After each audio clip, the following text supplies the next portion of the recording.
Morning, everybody. Who's on? Good morning.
Welcome back, guys.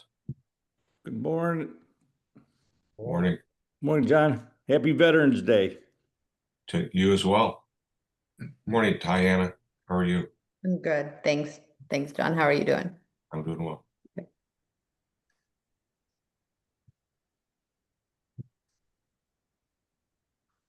If you guys don't know Diana Wilson, she's the general manager of the Island Water. She does a great job. And, look forward to hearing her speak today. Yeah.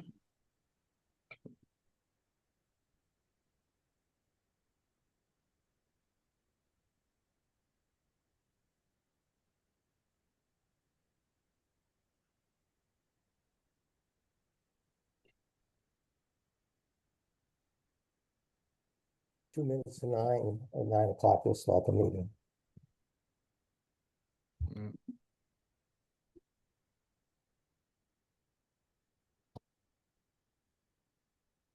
Is Marguerite on right now? Marguerite? Yes, I am.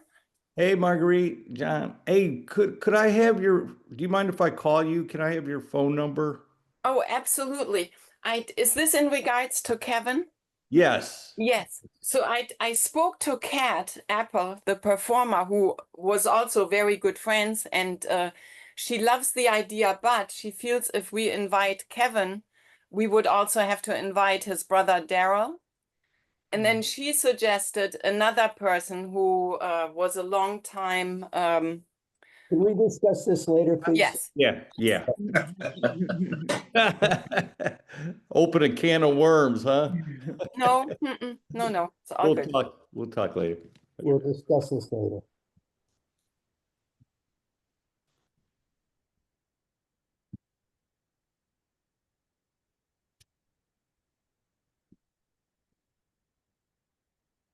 Hmm.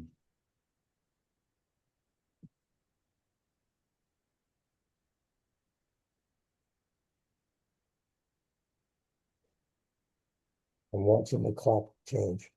I'm trying to watch it change.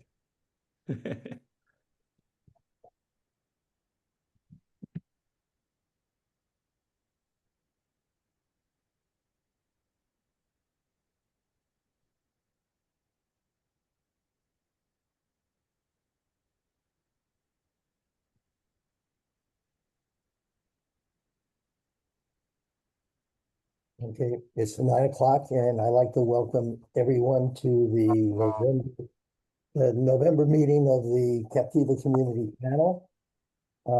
We have a very long agenda today, so we're going to try to move through it quickly. And we have a change in the agenda. We have a special presentation from the general manager of the Island Water Association, Diana Wilson. And so we're going to try to move through this as quickly as we can and have enough time for everybody to ask the questions that they need to ask. The first thing is introductions of panel members. I'm David Mintz. I'm here. Bruce McDonald, is he here? No. Tony Lappy. He's here. I see him. Sandy Stillwell Youngcook. I don't see her.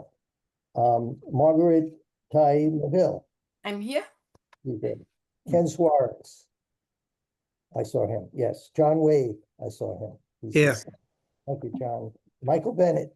Here. John Rosen. Here. John Jensen. Here, David. Linda Laird. Okay, we clearly have a quorum. The first thing I will do is ask for a motion to approve the minutes of October 14th, 2025. Do I have a motion? I'll make the motion. John, is there a second? I'll second. All those in favor say aye. Aye. Aye. Opposed? No, okay. So I'm sorry. Okay, I'm going to go through the agenda. I want to move Diana Wilson from Island Water up right after we have a quick report, as always, and doesn't have to be quick, from Sergeant Rich Seltman. We hear him first so that he can go back to protecting Captiva from the crime wave that we're facing. So, Rich, do you have anything for us today? Thanks for allowing me to go first. The crime wave is coming through, so I need to run. No, if anybody is on Captiva today, you're feeling this Arctic blast. So if we're feeling it, that means our friends up north are feeling it. And when our friends up north is feeling this Arctic blast like we are, good chance they'll be coming down. So we're expecting some visitors in numbers coming down probably shortly, if they're not already here. We've noticed last week during the farmers market that there's been an uptick in our visitors. And the important thing that I want to mention about that is a lot of them, they walk the streets and they're crowding our roadways. And that's just how the nature of our island is. You know, folks enjoy walking from place to place. And when they're on the road like that, that means our motorists are going to have to pay more attention on the road, making sure that there's no accidents. And I want to, it's important because now that we're coming into season, it's more time than ever. You're going to have to keep your eye out on the road.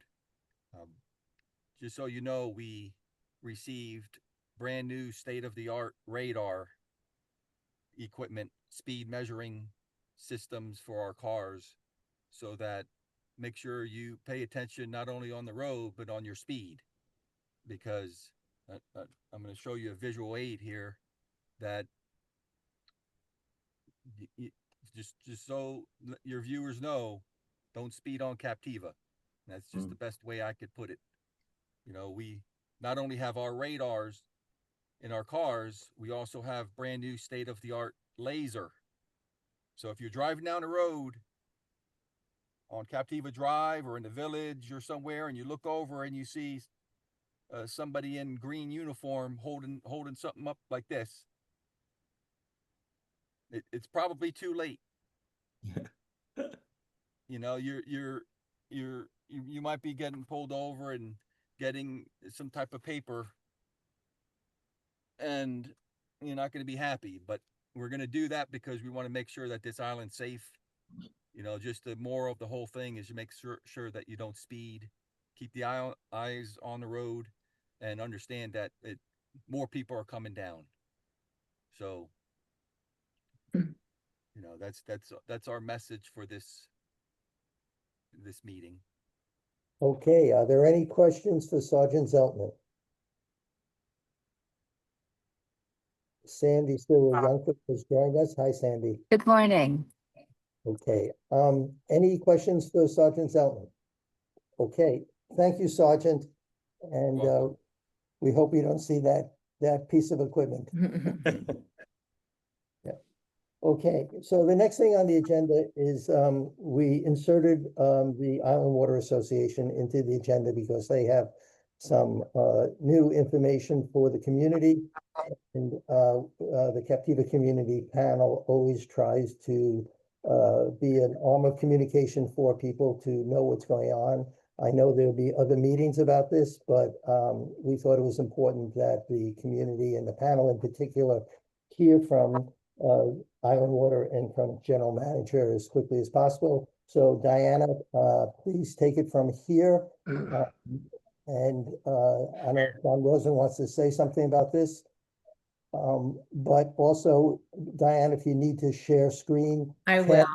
You're here, so can you just work with Diana to share screen if she needs to do that? Before we begin, Mark is trying to join the meeting. Mark Comel, who is a president, he's having trouble getting in as a participant. So if Ken, if you could help out, that would be great. Ken, I saw that Mark is there. His name is associated with his computer, so if you could just let Mark in. He is the, there he is. He is the, I believe he's the president of the Island Water Association.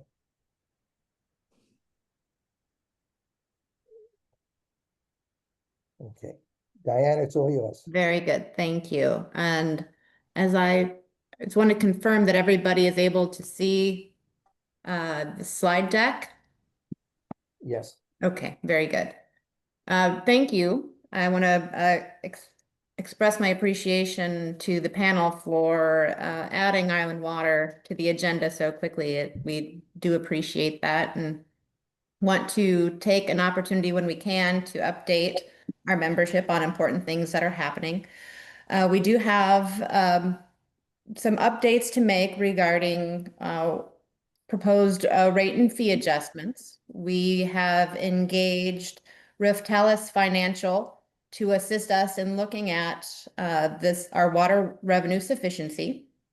They've recently completed a study and would like to discuss that with our membership. After a long period of stability, I don't think it comes as any surprise that the last about 5 years have been very difficult and very disruptive for all of us, but in particular for our water utility. We've been dealing with issues like the post-COVID inflation, which has impacted almost every cost that goes into our water treatment and distribution. And then following that, we've had obviously major storms with Ian, Helene, and Milton that have really caused us to look at the resiliency of our system and how we can improve our facilities to make sure we have a resilient future, look at our capacity to make sure that we have the capacity to serve our membership well into the future and to do so in a way that ensures that we remain financially strong. So the things that I want to bring to your attention today are the methodologies that Island Water took to prepare a capital improvement plan and to use in the Riftelis model to really, again, make sure that we're meeting the needs of our system now and into the future, and that includes financial health. So I'm sure that almost everybody participating today is familiar with Island Water, but I think it's important to just introduce who we are as a utility. Island Water is a private, member-owned, nonprofit water utility. So our membership is the owner of the utility. The water revenues that we bring in are used to pay for O&M expenses, to build adequate reserves, which is especially important as you know we have needed to recover from storms, and we've had to use those reserves to maintain operations. And we also use it for capital improvements, renewals, replacements, expansions. And even though Island Water currently does not hold a lot of debt, it's used for debt service as well. We're governed by a 5-member board of directors. They are elected. 2 of our directors are on today's call, Mr. Rosen and Mr. Comel. Board of directors are elected at our annual meeting in April. Importantly, Island Water treats brackish groundwater through a reverse osmosis method. Reverse osmosis method is extremely intensive in both chemical and power. We are, in fact, the largest consumer of power on both islands. Island Water's core priorities are to, number one, protect public health and safety. Our water has to be safe for consumption, it has to be an adequate supply for consumption, and it has to be usable if they're for property protection. When fire departments go out and open up those hydrants, we better be able to help them put out those fires. We want to make sure that we're maintaining a reliable system, that we're strengthening resiliency in the face of changing climate to make sure that we have that ability into the future. We're proud of our high quality service standards to our members. We want to make sure we're maintaining that. And again, making sure that we're doing what we have to do to be ready for the next hurricane and to be able to respond and maintain service. Something that many are not aware of is that Island Water does not have an interconnection that's an operating interconnection with the mainland. Every drop of water that is served on this island is sourced on this island, treated on this island, these islands, and distributed from these islands. So we have to be able to maintain those services no matter what happens. And so resiliency is going to be a key part of our future and increasing the resiliency. So just a high level overview again of Island Water. We have a little over 5,200 service connections served by 5,400 meters. Many of our multifamily resort and condo accounts are served by more than 1 meter, which is why there's a difference there. Our average peak monthly production is over 4.7 million gallons per day. We actually hit this amount of water in April of this year. April and May were exceptionally high water sales months, primarily because of irrigation. Those are very dry, and a lot of plantings were taking place during those months. We have 105 miles of distribution pipeline ranging in size from 2 inches in diameter to 20 inches in diameter. We estimate that about 60% of our potable water production goes back on the ground for irrigation. Our operating budget this year is $8.16 million. Our capital budget is $3.75 million. We have 32 employees that do everything for the utility, whether it's 24/7, 365 operating of the treatment plant, maintenance, distribution technicians who you'll see out in the field frequently, the front of house, the accounting, HR, IT, and admin, 32 people. We consider ourselves a small but mighty crew. $72.25 is our average monthly water service bill. This bill is for 15,000 gallons of water per month. So our average, that 15,000 gallons, is much higher than most utilities. We would consider an industry standard is about 5,000 gallons per month is what a typical household consumer would use. So that would be sanitation, toilet flushing, washing, etc. Anything over that 5,000 gallons typically is considered a discretionary use, pool fills, irrigation. So as we prepared for the modeling, the financial modeling, something that was important for us to really understand was how our membership consumes water, what those demands look like. And what this Pareto chart shows is it's a visual of our demand concentrations system-wide. So if you look at the bottom, the x-axis with the member counts, you'll see that number goes up to 4,000. We have over 5,200 accounts, so there's a portion of our membership that's not included in this chart. But if you look at the y-axis on the right-hand side, it identifies the cumulative percentage of water used. The 2 points I want to show and really highlight here or if you go to the cumulative percentage on that y-axis to 60%, and you follow the line over to the left to that first blue dot, that blue dot is about 900 members of our 5,200, so less than 20%. Less than 20% of our membership uses 60% of our overall water. Another data point to kind of drive this home is if you take the 80% cumulative, follow that over to the blue dot, that's about 1,800 accounts, or about a third of our membership uses about 80% of our water.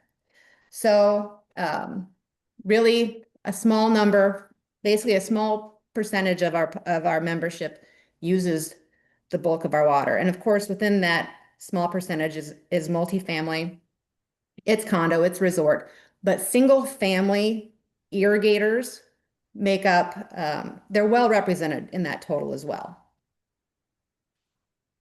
And that kind of reinforces the fact that our average water use is higher than most utilities, kind of reinforces that point. And how we use water is very important to understand, because as we develop our capital plan,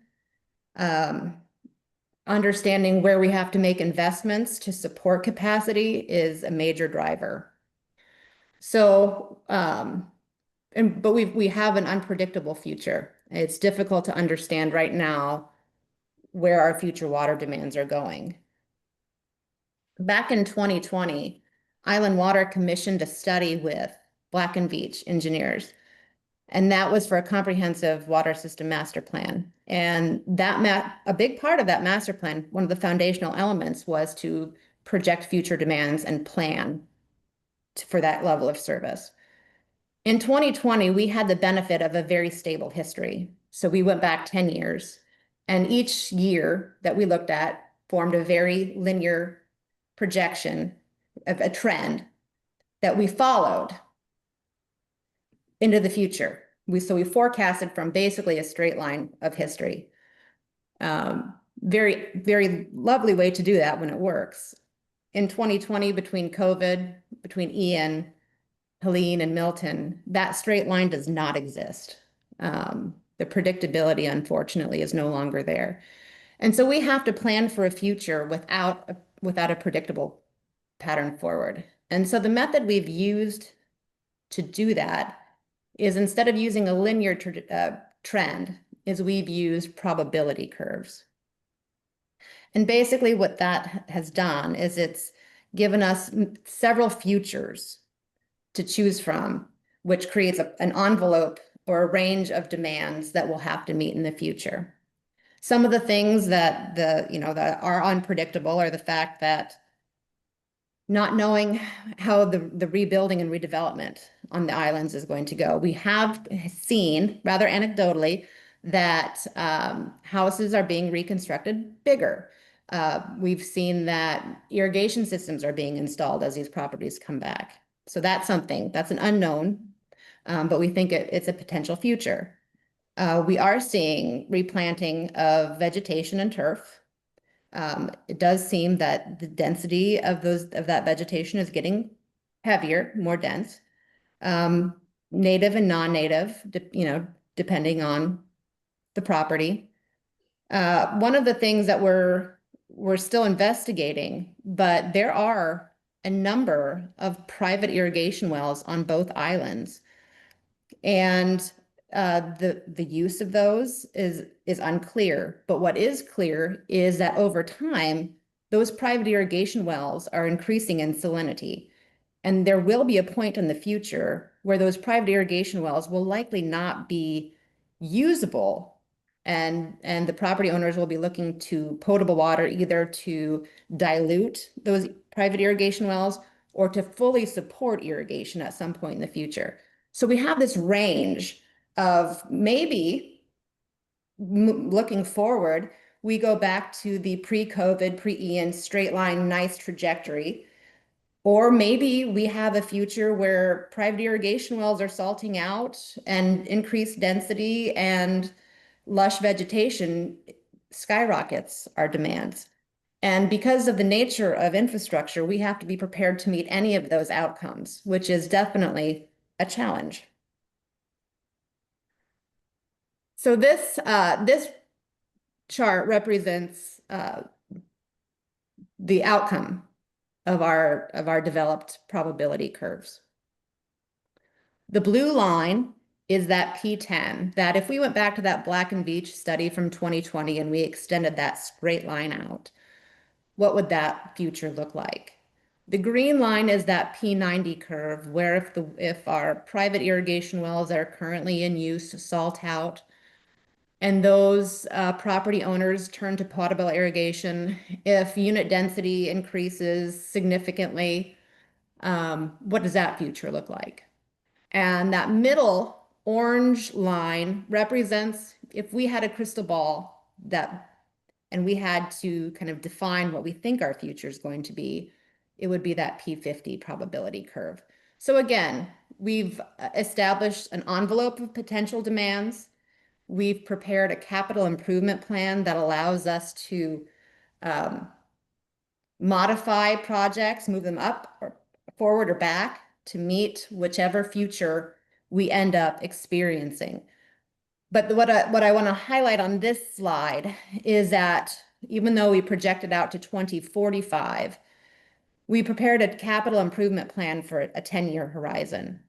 And so the 3 blue dots that you see at the top is a 2035 treatment plant nameplate capacity. So when we developed our 10-year capital plan, that capital plan would provide for a treatment plant capacity of slightly over 7 million gallons a day, which currently we're about 5.2 million gallons a day. So that represents a good increase in capacity. But that increase in capacity would meet the projected 2035 peak day demands and really set us up for a future, regardless of, again, which peak curve we would fall on.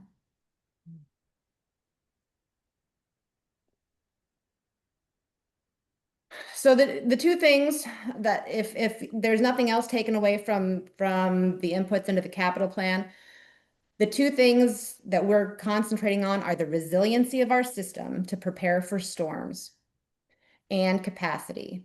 And so our 10-year cap plan has a number of projects to support those two initiatives.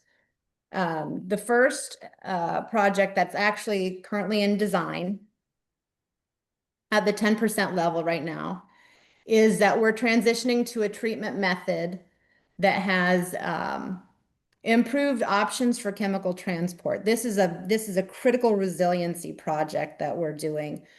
At Ian, during Ian, when we lost the causeway, we lost the ability to transport one of our heaviest use chemical, which is gas chlorine.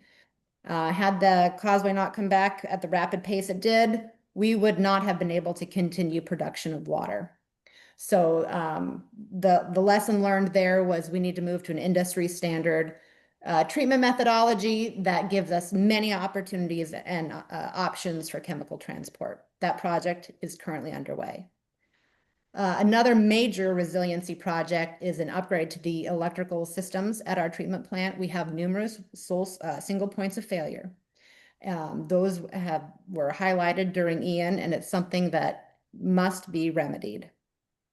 And so that's a project that is on the near-term horizon. Again, there's no other water source on these islands. So if we would have an arc flash event or a storm that took out our switchgear, that could be a major and extended outage without water, potable water on the islands, which is an unacceptable outcome. When it comes to capacity, again, expanding our treatment capacity to that nameplate 7 million gallons per day. Once we have treatment capacity, we need a distribution system that can push that water out to serve our membership. And obviously we would need additional raw water wells to support that treatment. We can't treat what we don't get from the groundwater. So those are the major inputs into our 10-year cap plan. Again, resiliency and capacity is what we're trying to resolve in the future. This is an aerial map of where those projects lie. You'll see that the RO treatment plant is the majority of those improvements. But if you look outside the treatment plant site, they're evenly distributed throughout the islands.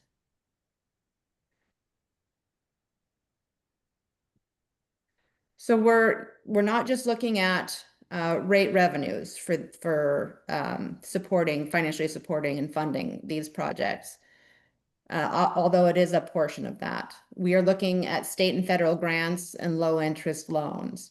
And we've been successful. That chemical alternative project that I discussed, that's in that 10% design phase, that's nearly completely grant funded.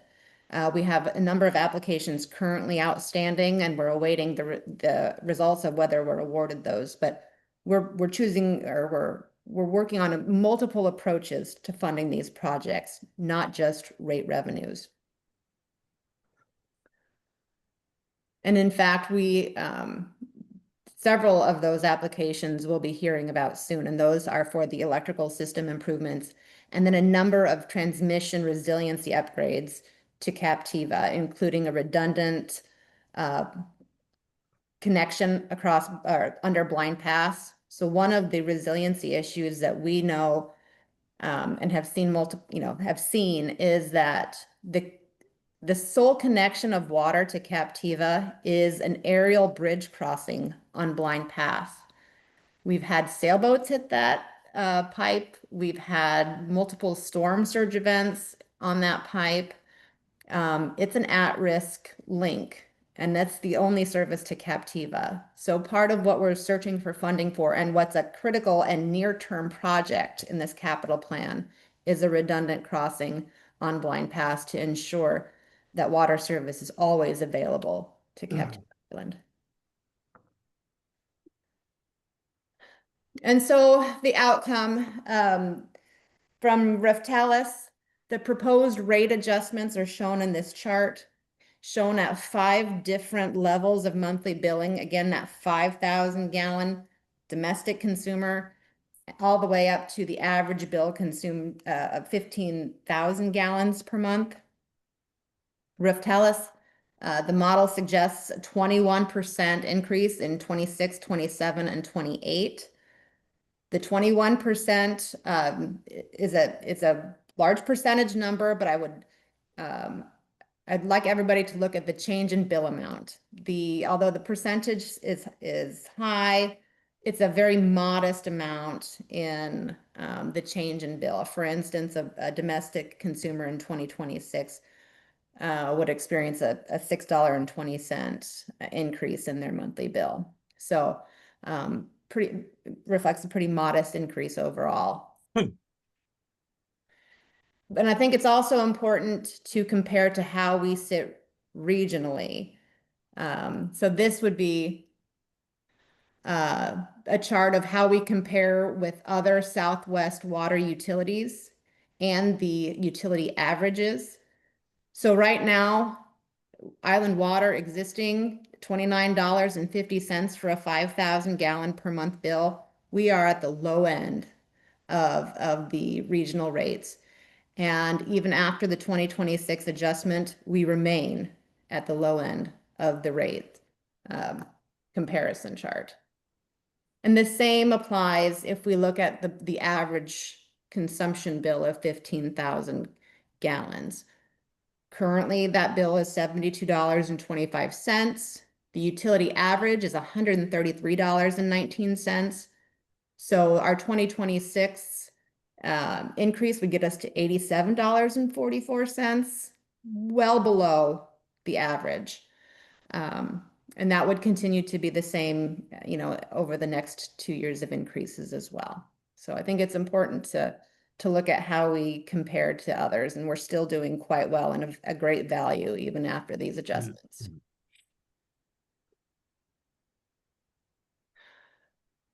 So with that, I would take any questions about the presentation, the inputs to the model, the results from the Riftalis study. thank you, Diana. We have Mark and John on the call. Also, I don't know if they'd like to add anything at this point before we open it to questions from the panel and then from the public.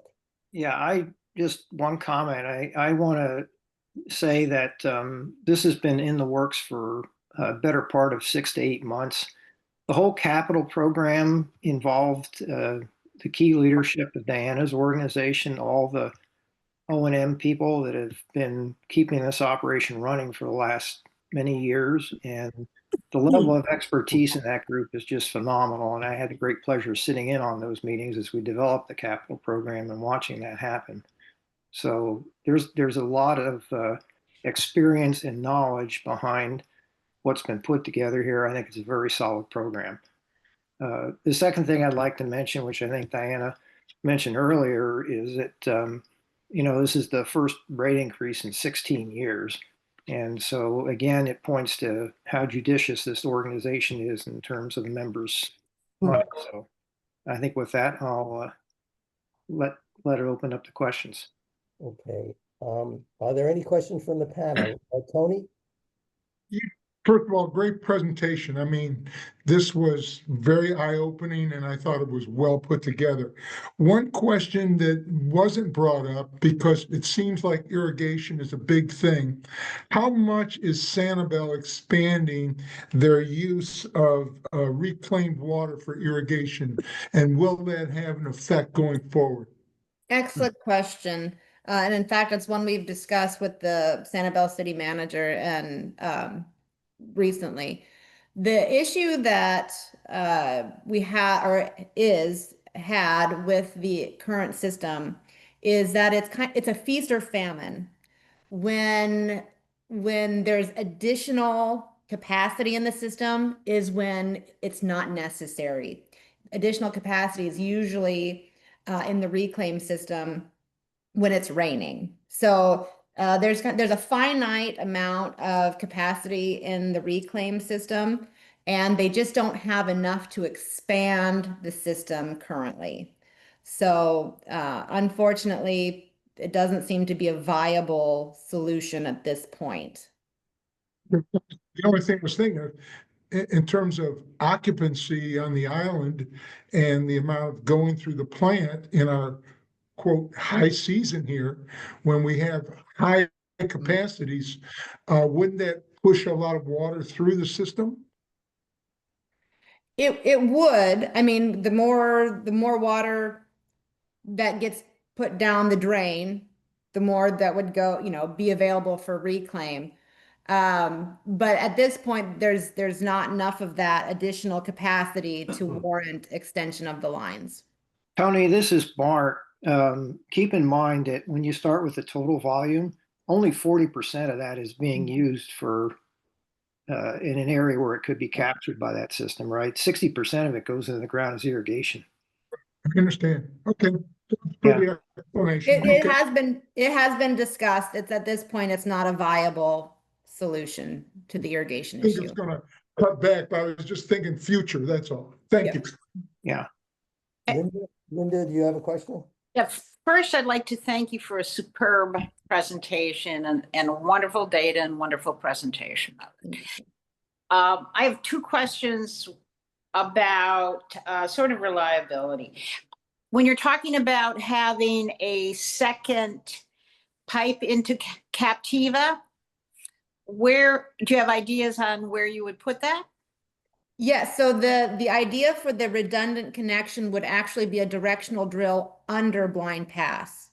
So Okay. you would maintain the aerial crossing and then have the secondary connection below the water.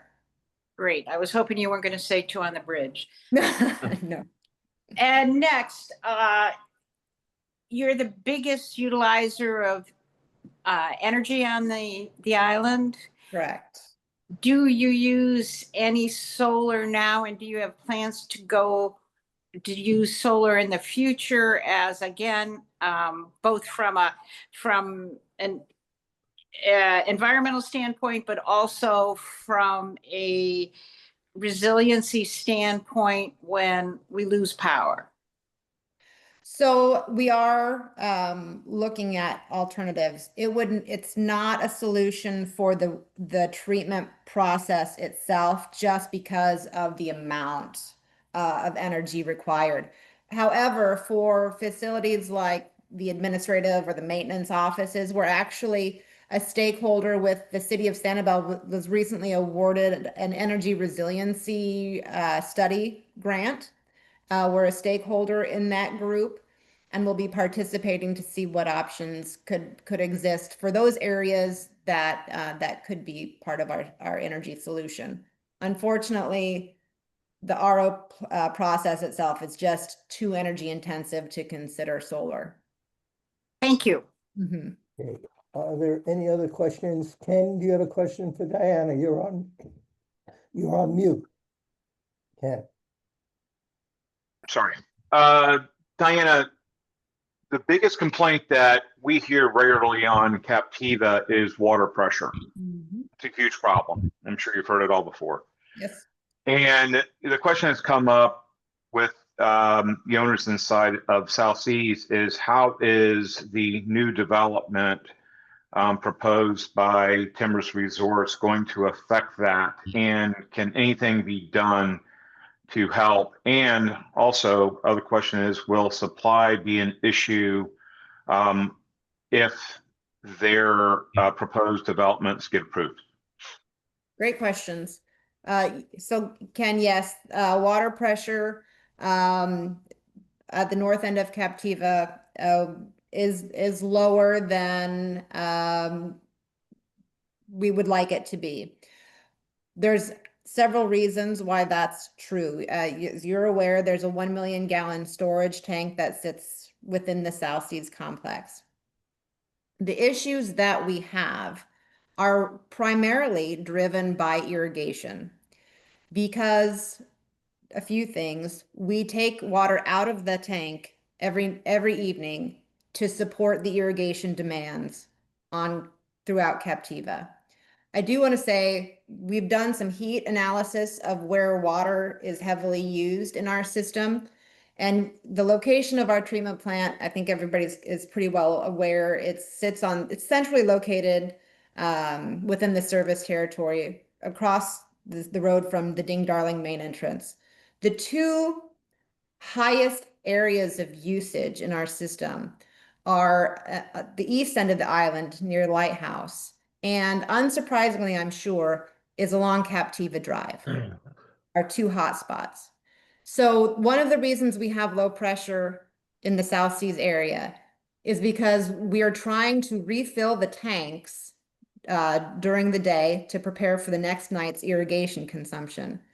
And as we're filling that tank, we're feeding a lot of demand.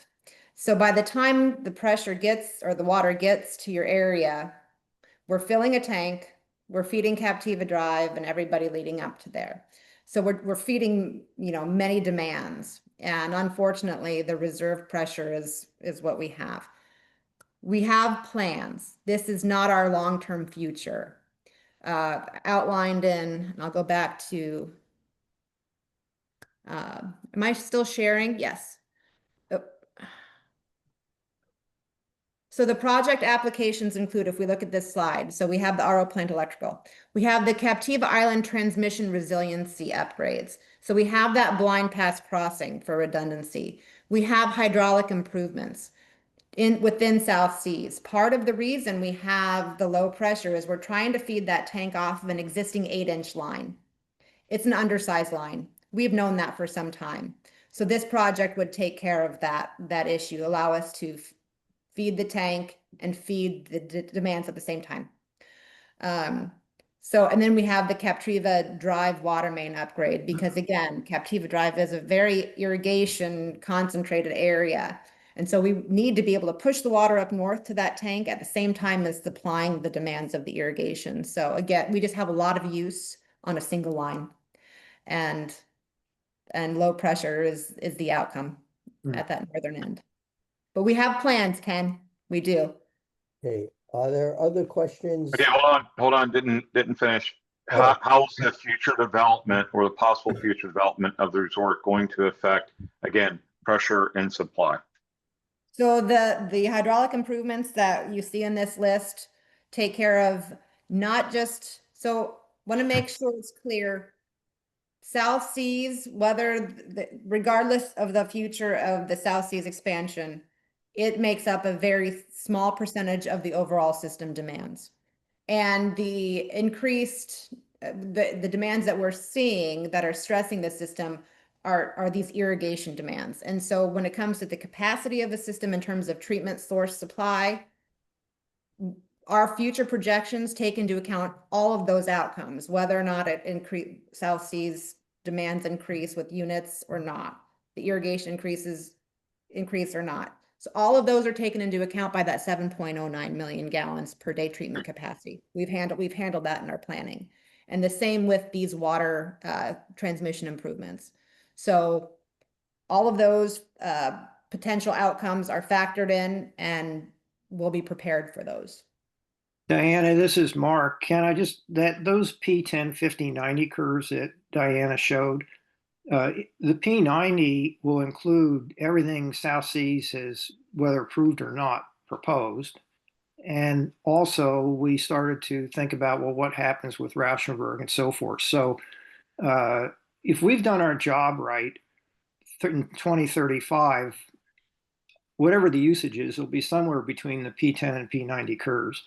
And we're designing a system to handle all that. So to Diana's point, there'll be capacity. And if we get our hydraulics project done here, we'll solve the pressure problem as well. Great. Thank you, guys. Are there any other questions for Diana from the panel? I have one question, a couple of questions. First thing, I just want to point out that after Hurricane Ian, our rebuild, our ability to get to our houses, clean up our houses, etc., was dependent on island water. And so to have water after a hurricane strike is absolutely vital. And for those of us who were here right after Ian, I'm sure we all remember that we were waiting for that water to come back on so we could do what we had to do. So we value the infrastructure and what you're trying to do in terms of these capital projects. The question I have for you is you're saying 60% of the water is used for irrigation. Is that consistent with the regulations with respect to when people can irrigate, or is that inconsistent with it? So no, if people irrigated pursuant to the regulations that the county has implemented and presumably Sonneville has implemented, would that change the usage for irrigation? Yes, it would. I don't have specifics on what that would look like, but it would be a rather dramatic decrease in that 60%. So part of what we're facing is an enforcement issue with respect to irrigation rules in the county. Agreed. So the county, David, to your point, that with respect to Captiva, the county doesn't have the staff to try to enforce that. And we've talked to them about this before. And also the way they have to enforce it is kind of a bit, so they have to actually have people come out and catch people watering on the wrong days. And they just don't have staff to do that.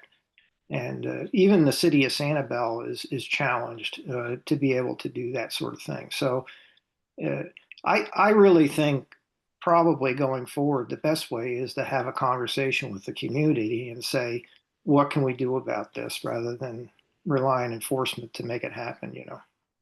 No, I just wanted to determine if this is a problem that we as a community have to face, whether that be called enforcement or voluntary cooperation or whatever.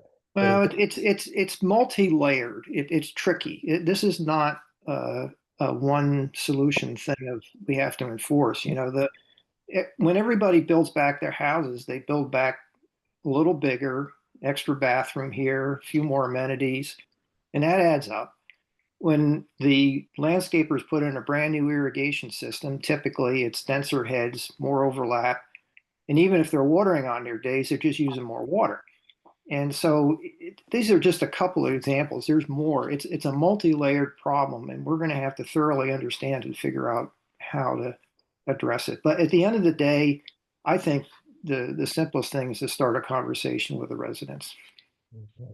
And I think the bottom line of this presentation, besides the wonderful information that was provided, is that yes, it looks like there's a large percentage increase in the rates, but in absolute numbers, they're relatively small given how Island Water has been prudent with respect to expenditures over the past. So a high percentage, but low actual dollars in terms of individual property owners. I think that's the takeaway from my perspective anyway. Ken, are there any questions from the audience, from the community? Yes, there is one. Can you please review the rate increases again? Is it an additional 21% each year? If so, for how many years will it increase 21%?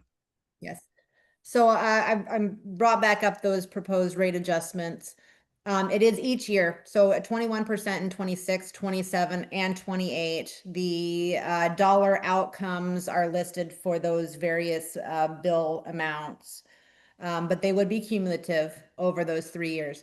The reason that the board of directors went to a 3-year outlook, and that was suggested and recommended also by Riftalis, is just because of the uncertainty in our projection, in the future demands. We have a very good understanding of these resiliency improvements, and the next few years of project work is rather locked in, to be frank. But there's still uncertainty in terms of demand projections and revenues, revenue projections. We also, one of the biggest uncertainties is the outstanding grant applications, and whether how successful we are, because that will have a major influence in future years of what we have to fund through our rates. And so by stopping at the 2028, and we're going to be taking a look at the future in 2027 in preparation for what we need in the future. But there are still enough unknowns that we're not looking out right now past the 2028 timeframe. Diana, I do want to say, though, that Riftalis built a very detailed model that goes out 10 years. And, with what we're proposing right now, if everything were to unfold as it is, the years beyond 28 would be significantly lower increases than what we're seeing these first 3 years. Yeah. Tony, one more question for Yeah, you. one question, Diana and Mark, too. When does this go out to the general membership, what we've seen now? Yes, so we've started our monthly billing cycles. There are 4 weekly cycles within a month. Our first cycle, this was noticed in the bill notes. That will happen for all 3 remaining cycles. We have a letter to membership that will be hopefully hitting mailboxes within the next week or so, depending on a few factors. And then the city of Sanibel, because Sanibel City Council actually has the authority to approve these rates through a public hearing that'll be held on December 2nd. The city of Sanibel is public noticing this. I believe it should be in the newspapers on November 17th. So there will be, again, the bills, the letter to full membership, and then the city's public notice. In the letter, would something like this show up your proposed rate adjustments? Correct. And we Okay. also have on our website at islandwater.com, we have the petition that went to the Sanibel City Council and the Lee County, and to Lee County. We have so the petition, the exhibit of the rate and fee adjustments, and then the Riftalis presentation. They will be at that public hearing on December 2nd. So it has their presentation that they will give as well. Thank you. So it sounds like, Diana, though, even though Captiva is in unincorporated Lee County has delegated the authority of approving rates for Captiva and Sanibel to the Sanibel City Council. That is correct, through the franchise agreement. Okay, all right. Are there any other questions for David, just one last thing quick. Having said that, Diane and I are also making sure that the Lee County county manager in that organization is well informed as to what's happening. So we're fully transparent across the board. Okay, thank you. Any other questions for Diana or for Mark? We really are very grateful for your presentation and for coming to the panel and to the community. And we thank you for everything you do for this community. Anything else? Okay, thank you. Thank you. Thank you, David. So, yeah. Okay, next on the agenda is Jeff Powell from the Fire District. Jeff? Yes, good morning, everyone. Just before we start, I think it might have been said at the beginning when I was joining, but not sure. So if not, just want to say thank you to all the veterans that are out there, whether on this panel or on the call, or the many that I have working for us. So if it hasn't been said yet, thank you to all you guys. And then I'll keep my update quick because I've got another meeting now, running out of time. But just update today at 11 is our board meeting to approve of language for the referendum that would be needed for the Rauschenberg property, whatever it is that is going to happen with that. We still have not heard back from the foundation on a decision from them yet. So technically, I guess we're still in the running. So today's meeting will be the resolution to authorize that referendum. Other than that, it's cold out. If you haven't turned your heaters on, go ahead and turn them on and see if your house fills up with smoke, and give us a call if they do. Just so that we're clear about this, the Rauschenberg Foundation is approximately 22 acres. The fire department has stepped up, and they have proposed that they would retain 9.81 acres of the 22 acres for their use for the public, for future safety and resiliency, and for preserving the 9.81 acres of open space. It'll come to approximately $22 million, and that will be placed on the referendum. I believe, Jeff, it's February 10th. Correct. So that referendum date would be February 10th. So that was a couple questions that I got from community members. Most of them not our community, ironically. Most of them were actually on Sanibel, but just asking, about that process and how it works, and just assuring them that it's not, our board isn't able to make this decision fully without your support. Our board just can basically lay the groundwork for a project of this magnitude to happen. It's up to you guys, the voters, the residents of the island, to actually vote for or against a project of that magnitude. So it's not our board making that decision on funding. It's you guys, the voters, at referendum. And we'll talk about that a little bit more when we get to that part of the agenda when it comes to the Rauschenberg property. Any questions for Jeff? No. Okay, next is Brighton Thank Hurd. you. Thanks, Jeff. CEPD, Brighton. Good morning. Thank you, David. I'd like to echo Jeff's sentiments to veterans and give thanks to all of them on this Veterans Day. Our renourishment project is progressing favorably. As many of you have seen, we've completed the first half, the southern half of the island. The dunes have been planted with sea oats from toe to toe in that section. They are working on connecting in from South Seas to the Tween Waters area where they left off. In this next day or two, we've had a bit of a weather delay with the extremely high winds, but as soon as that section is complete, we will thankfully be moving on to the final section of the island, which will be from South Seas through to Redfish Pass. We still anticipate completing the project on approximately November 23rd. And currently we have posted that the Allison Hagerup Beach parking lot will be closed through December 10th, but it is likely that we could open it up at an earlier date. Other than that, we are working to help Sanibel attempt to piggyback on our contract and permits, which would allow them to renourish the northern portion of their island with approximately 300,000 cubic yards of sand, and would also reduce the overall project cost to CEPD and Captiva residents. We are still working through those negotiations, but I'm hopeful that they will end fruitfully for both parties. And I think that's all the updates that I've got this month. Any questions for Brighton? Tony? Can I get your phone number, please? Absolutely. I'll send it to you, sir.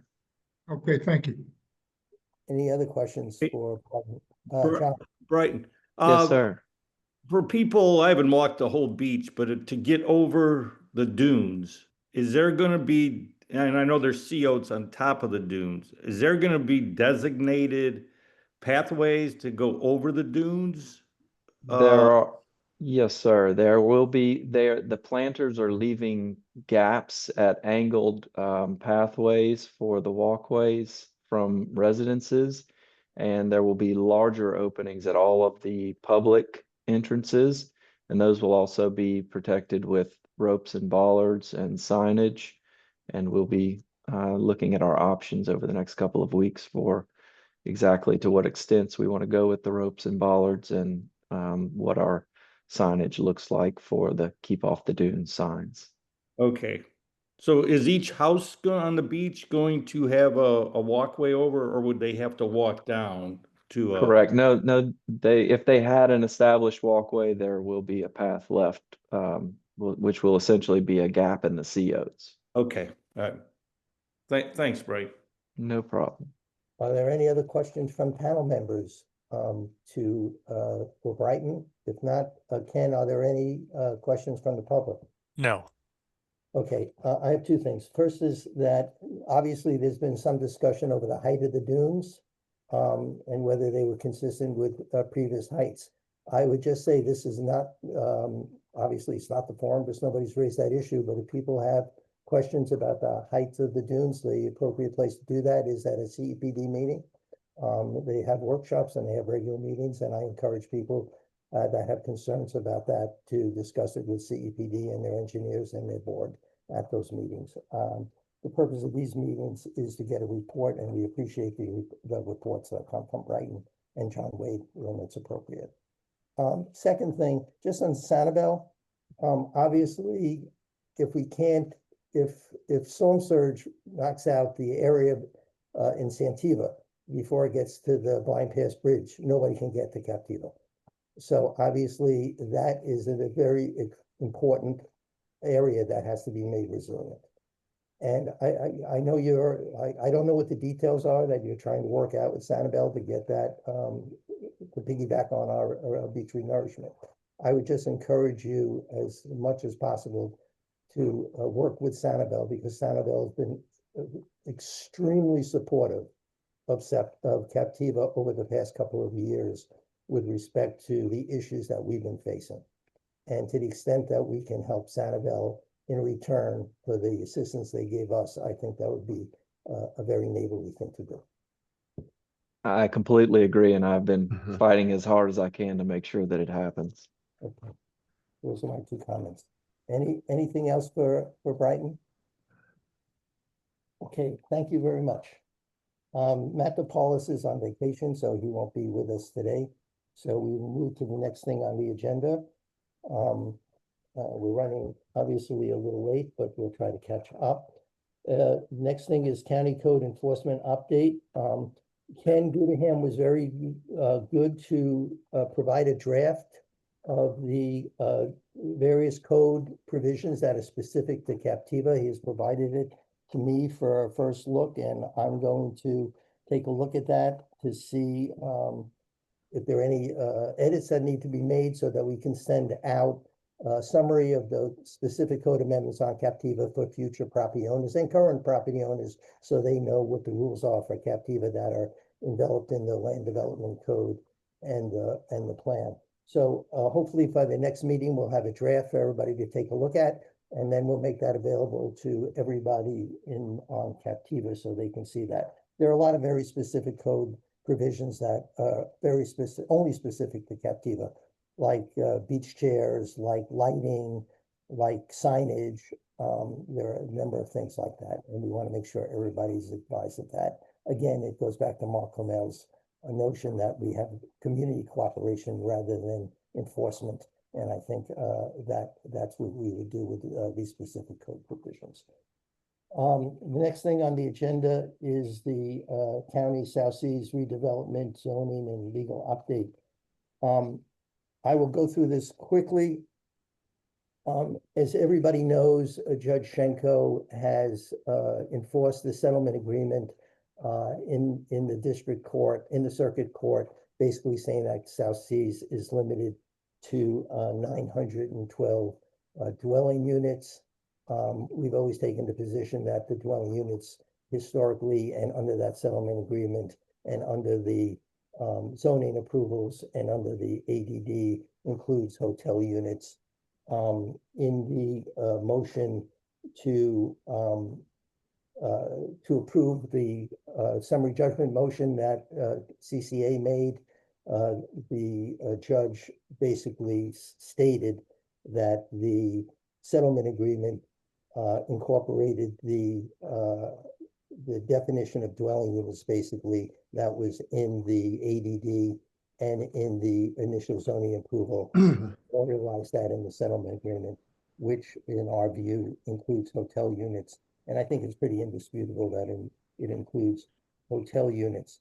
So after the county approved the zoning approval for South Seas a couple of months ago, because Judge Schenko's decision was on appeal, the county appealed it, and so did South Seas. The CCA went to Judge Schenko because once the county appealed the 912 limit of units on South Seas, an automatic stay goes into effect. An automatic stay basically pending the appeals. In other words, everything's put on hold pending the appeals because it is being appealed by a municipality, by a government body, and that's a state law. So because the zoning approval was approved by the county, CCA went back to Judge Schenko and asked that he vacate that automatic stay in order to prevent the South Seas from building over the 912 limit while the appeals were pending. And so, because we didn't want to have, CCA did not want to have a development and building permits approved before the appellate court could decide this case. And there was a hearing before Judge Schenko, and the county and South Seas basically told Judge Schenko that the request and issuance of building permits is not imminent, that it's not going to happen for many months. And therefore, there was no reason to vacate the stay. At that point, Judge Schenko said, okay, since I shouldn't vacate the stay if there's no immediate risk or threat of building permits being issued, I am just setting a condition, which is that the county and South Seas has to advise CCA if there is a request for building permits from South Seas, and if the county gets that request for building permits from South Seas, and that any request for building permits includes residential units as well as hotel units. That's what Judge Schenko said. Once he made that ruling, the county and then South Seas both filed a motion to review at the appellate courts that condition. They objected to the condition that they have to give notice to CCA if they're going to request or issue building permits. The appellate courts just came down with their decision, and they said that that Judge Schenko's condition, which would require notice to CCA of the request or issuance for building permits, stays in effect. In other words, that is a legitimate condition. So at this point, that's where we stand with respect to that.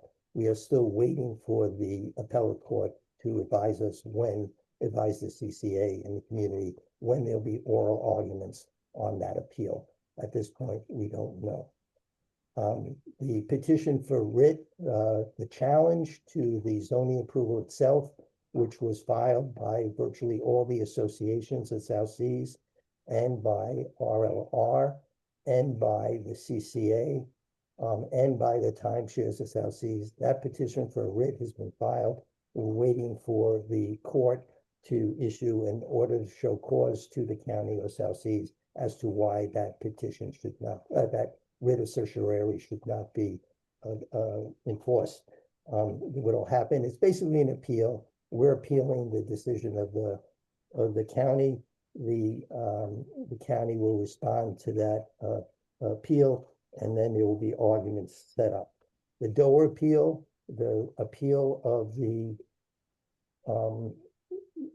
land development code changes that allowed for all of this to happen, that eliminated the hotel density limits on Captiva only for South Seas.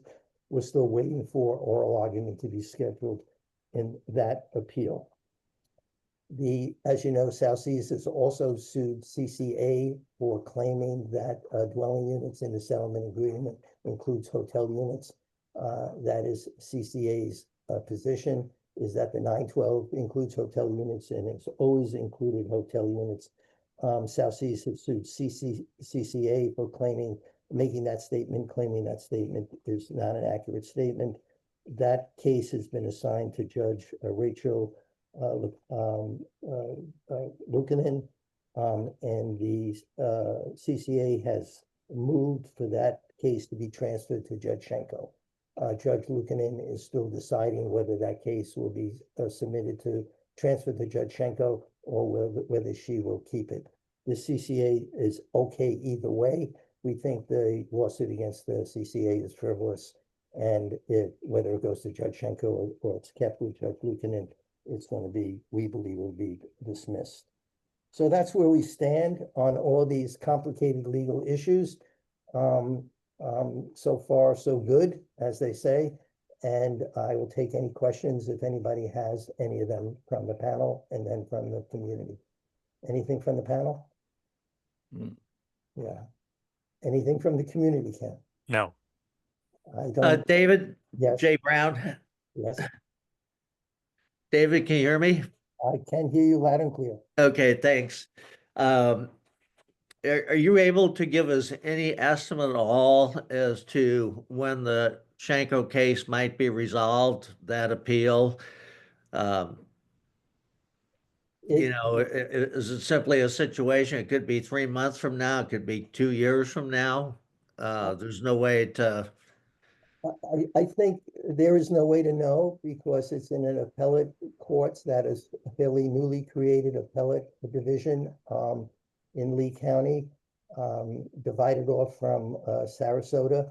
But I would say it's somewhere between 3 months and a year. I don't think it's 2 years or 3 years. I think this case is of significance. It's important, but the lawyers have been advising us that it would be probably around a year. Around a year? Yeah. Any other questions? Either I put everybody to sleep or everybody. Okay. Next thing on the agenda is the public records request. As everybody knows, South Seas has basically made a public records request of the panel, I believe also of CEPD, and also of the city of Sanibel. They may have made it of other public organizations regarding their rezoning issues. And we have provided all the documents that I'm aware of that that have to do with community planning and also reference the criteria that South Seas has requested, criteria being all South Seas related matters. And we provided over 1,000 documents. I am looking through, I know Ken Gudahan has looked through his files. I know the panel members have looked through their files to see if there are anything. And I'm still looking for some of the older sewer related files that may have mentioned South Seas that have nothing to do with rezoning, and to provide them also. and our attorney for the panel has sent them a letter saying that we believe we provided everything that we have and everything that they're entitled to. And they have sort of threatened litigation under the public records law, but I'm not sure that's going to happen. But we are continuing to look for any other document that meets the requirement.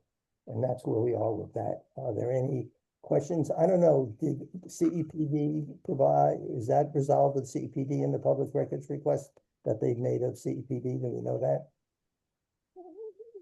John? Isn't any resolution or end to anything. They're going to leave it open, but we haven't heard anything from them in since probably August. Okay. Okay. Well, hopefully this issue goes away. I think the panel has been about as transparent as one can be under the circumstances. And I'm sure that's true with CPD, and I'm sure it's true with the city of Sunnyvale. Okay, next thing on the agenda is the Rauschenberg property. I don't know if Ken wants to speak to this, so I'll give a quick summary, and then Ken Suarez, you can add something if you think it's appropriate. As everybody knows, the Rauschenberg property went up for sale. They took bids. It was run almost like an auction. There was a first round to sell the 22 acres. A number of developers and have basically made offers. Most of this is confidential. What we know is through hearsay or somebody whispering something, but in fact, we don't know for sure who made the initial offers, except that we knew there was one, the fire department, because they're a public organization, they put in an offer of $22 million for the 9.81 acres of the 22 acres. We also know that there was an investor on Captiva who stepped up and basically was willing to put an offer for the full 20 some odd acres, 22 acres on the Rauschenberg property, with the willingness to sell if the Rauschenberg Foundation wanted to have one buyer for the full property. They placed an offer in for that property with the understanding that they would sell the 9.81 acres back to the fire department if the referendum is passed on February 10th. And then they would work with the various nonprofits, the CCA, the panel, SCCF, Ding Darling Wildlife Society, and other CEPD, other organizations on Captiva, to preserve as much of the Gulf Front property, the remaining property, if you take away the 9.81 acres of the fire department's property, to preserve as much of that property as possible for open space and for not to be developed, and that there would be no attempt to rezone the property or get higher building heights than current zoning would allow. And that offer was made to the Rauschenberg Foundation, along with some offers from developers who want to develop the property. And that was done in a first round. Then a couple of weeks later, that was winnowed down to a smaller number of offers, and there was a second round of offers that were made. And our understanding at this point is that that second round will be the last round, that the foundation is holding interviews with the remaining entities that have made offers. We believe that there may only be 3. Again, we don't know for sure, but we believe there are only 3, not including the fire department. The fire department would be 4, but we believe that the fire department probably will not be separately dealt with. They will be included in the offer by the community investor. That's our supposition at this point. I think it's all our supposition too that the offers are not significantly different. in the amounts, at least the two of the highest offers, and I believe our community investor is one of them. And I believe that the Rauschenberg Foundation has received hundreds of emails or letters from the community asking them to take the offer of the community investor and the fire department together to preserve as much of the property as possible. They received letters from artists as well as community artists around the world, as well as community members, because Bob Rauschenberg felt very strongly that this property should be preserved. So sitting here with very little information, other than what you pretty much heard, I personally am very cautiously optimistic that this community offer will be accepted by the Rauschenberg Foundation, and that then the fire department will do what it needs to do on the 9.81 acres. And we, as the panel with other nonprofit organizations, would work with this investor to try to preserve as much of the rest of the property for public use and community uses as possible. That's what I know. Ken, would you like to add anything to that? Because Ken, it's not Ken, but it's Ken's organization or his wife's organization that is on a pro bono basis representing the community investor with the broker in this process. Nothing else to add. Okay, did I get anything wrong on that? Nope. Okay, all right. Are there any questions about this? I have some questions. Sure. So last month, the CCP sent forward and voted to support this community investor bid. And I find it a little bit discomforting to not have transparency on this. The CCP, I understand, is not a public entity, but is a quasi, that we are a public community representative. And this is a big deal, this transaction. I think we all are in agreement that we want it to be sustained as much as possible without overdevelopment. And I think we should explore as many possibilities as we can. The idea that we have this community investor not exactly knowing who it is and being asked to support it is a little bit, like I said, uncomfortable. I'm not sure how the rest of the panel feels about that. Maybe this question is to Ken. What options do we have to know a little bit more about what exactly that bid looks like? Because we all know that, it can be written up a million different ways with contingencies, no contingencies, financing, whatnot, due diligence. I'd like to see what this bid looks like, before the CCP overly commits to supporting this while we're in the dark. That's step one. And secondly, I'm not sure it's in the best interest of the community to fully support a $22 million acquisition.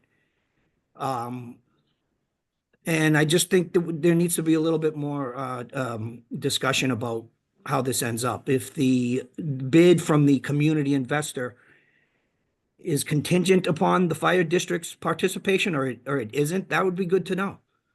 And why isn't Lee County being asked to the party? The CEPD, as we said in yesterday's meeting, I have had some pretty positive conversations with some principals at Lee County. They haven't turned their backs on this. And it seems to me, I don't understand why we're not at least engaging Lee County, who clearly has the resources to move in on this and protect the estate from development. So those are my concerns and questions. I guess foremost, what exactly is the story with the community investor? And are we going to have access to the details on this as we move forward in supporting this, as well as the referendum coming up in February? Well, I would tell you, I'm not at liberty to divulge that information. And at this point, I've got nothing further to say on it. Okay, I'll try to respond the best I can, John. the, our understanding was that there was going to be at least one. Again, this is not, this is conclusions that I've reached based on bits of information I've got. But it was my understanding that South Seas was one of the people doing due diligence on the property and working the process to purchase it. And as was another fairly large developer who was looking to also develop the property. And so there was grave concern that had South Seas purchased that additional 20 acres, that we would have additional development on the Rauschenberg properties consistent and similar to what South Seas was proposing for the rest of its property.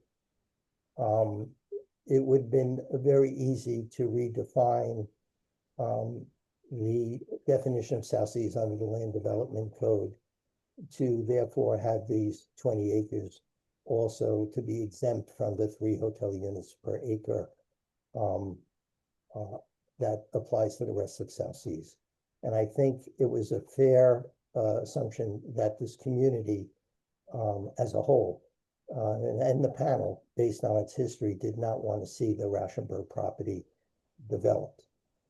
I think we're all in agreement with that. Okay, so then it becomes very difficult because the fire department was able to justify the purchase of the 9.81 acres for its emergency resources, for possibly placing EMS on that property because the firehouse was getting overly crowded. And they didn't want to, they want to extend the life of the existing firehouse. They needed to preserve the helicopter pad, which they've had on that property for a very long time, and we can't, as a community, afford to lose that. And also we wanted to, and they can't preserve it for preservation purposes, but given their needs, they were able to justify the purchase of the 9.81 acres, which is a little less than half of the property, which the community would prefer, in our view, in the panel's view, to preserve rather than have hotels or any other development on that property. It's been underdeveloped since the Bob Rauschenberg had it. So The motivation, Dave. I understand that it's the benefit what we're talking about, the $22 million for exactly what that land usage is going to be. You know, I get the motivation of all the parties. Your statement that the community thinks that that land is better off, you know, being utilized as some sort of EMS property. I'm not sure that's true. And I, you know, particularly at the cost of $22 million, I think we all support the fire district wholeheartedly, and those guys and that team do an outstanding job. We're all very lucky to have them, but we're just talking about the economics here. We just heard a presentation that our water taxes are going up 21% every single year for the next couple of years.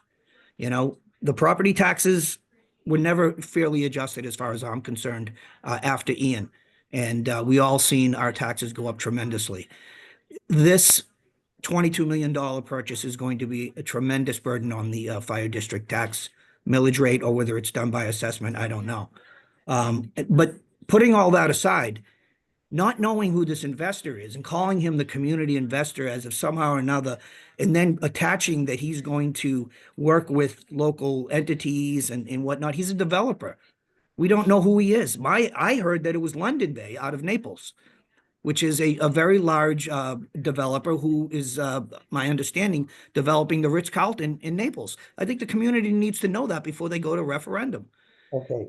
And is their bid, again, tied to saying that the bid is only good? You know, are they committing to selling the fire district their portion? Are they committed to selling certain parts or using some of the acreage for water retention? Or is it all just promises? Okay, this is what I can tell you, John. first off, it's not London Bay. Okay. I'm sorry, David, could you repeat that? It is not London Bay. Okay. And my understanding is, again, indirectly, is that London Bay is supportive of the community getting this property rather than London Bay, developing it. That is my understanding. If their first preference would be that it goes to the community. The community, the fire department, the investor who has stepped up to purchase the whole property it's not contingent upon the referendum being passed. It is a commitment, if the referendum passes, to provide the 9.81 acres to the fire department. The fire department then will use, of the 9.81 acres, what it needs to do. If there is a nonprofit organization, for example, let's just make one up, that wants to work with the fish house and wants to preserve part of the land around the fish house and reduces some of and decides to purchase some of that is not going to lead to development, but will preserve it for the community, it may reduce the $22 million that the fire department has committed, and may reduce that number. That has not been worked out. In other words, the fire department may not need the full 9.81 and may be able to sell some of that off to community organizations for either some other public use that could save the community some money. But yes, we had a vote on this, John, and it was the belief of the panel that the fire department's offer of $22 million should be supported. And that 9.81 acres should be preserved for the community and not be developed. Will it be a fairly large tax bill that will be spread out over the 1,200 units on all of Captiva? The answer is yes, but it's up to $22 million. We don't know what that final number is going to be. The quote community investor is an investor that stepped up and said, yes, I will purchase the full 20 acres of the Rauschenberg Foundation. I will commit to selling the 9.81 acres to the fire department if the referendum is passed. I will commit that, yes, I will not change the zoning on this property. I will commit to the 3 units per acre for both hotel and residential units that exist today. And I will work with the community to sell as much of that land back to community organizations for public use to the extent that they could raise the money to do that. And then I will only develop on Lake Lane or on the beachside properties to the extent I need to develop within the existing zoning to recoup my investment. My hope would be the community would be able to purchase as much as possible, but I obviously have to recoup the investment, but I will not rezone. I will not change the current zoning, and I will give the fire department, Suffolk Fire Department, its 9.81 acres. This was put together very quickly. The Rauschenberg Foundation, for better or for worse, did not come to the community when they put the property up for sale. They announced it on a website. We all saw it. They asked for offers. We know developers were placing offers in. We had to move as quickly as possible to preserve it. And there are some loose ends here, John, but we did the best we could to do what we had to do. And we feel comfortable if the offer is granted, if they accept the offer of the investor who is the Suarez client, then we are absolutely confident that they will sell the 9.81 acres to the fire department and will work with the community to preserve as much as possible, and will, to the extent they have to develop, will develop consistent with the existing zoning of 3 units per acre and will not seek to rezone. I understand. That's what I have no doubt that they'll sell what they can to dilute their risk. Okay. And if they can get if they can sell nine acres for 22 million, I have no doubt that they will. I would argue I would argue, and let me just give my take to the panel. I think the panel really should think this through because we are moving very fast on this. And I understand that we have to because Rauschenbergs aren't going to sit around and wait for us to get it together. We have I think we're very fortunate. We have an investor. We have an investor, the community, who says he wants to represent the community in the community's best interest. The idea that it is anonymous and not transparent is very, very discomforting. I think that there's no reason why this investor shouldn't be able to be a part of the public discourse in this forum, at least, as to what their intentions are and what the plan looks like. I think there are other elements to really push this forward and make it happen, including the CEPD's involvement, which has been pretty much largely ignored, as well as Lee County. Okay, Lee County is interested in this as well, and because these other elements aren't being considered, it makes me question the intentions here. The Bayside 9 acres, for all intents and purposes, probably is the most developable portion, whereas the beachside, should be more preserved for conservation. And I don't know that that's the direction that it's going in. And I think the panel really should be asking these questions right now. Okay. I think I have a couple of questions, observations. Too. John, John, this is to you. Yeah, I'm just going to lower the TV in the room. This was your first comment. You said that you were concerned that the CCP was supporting this.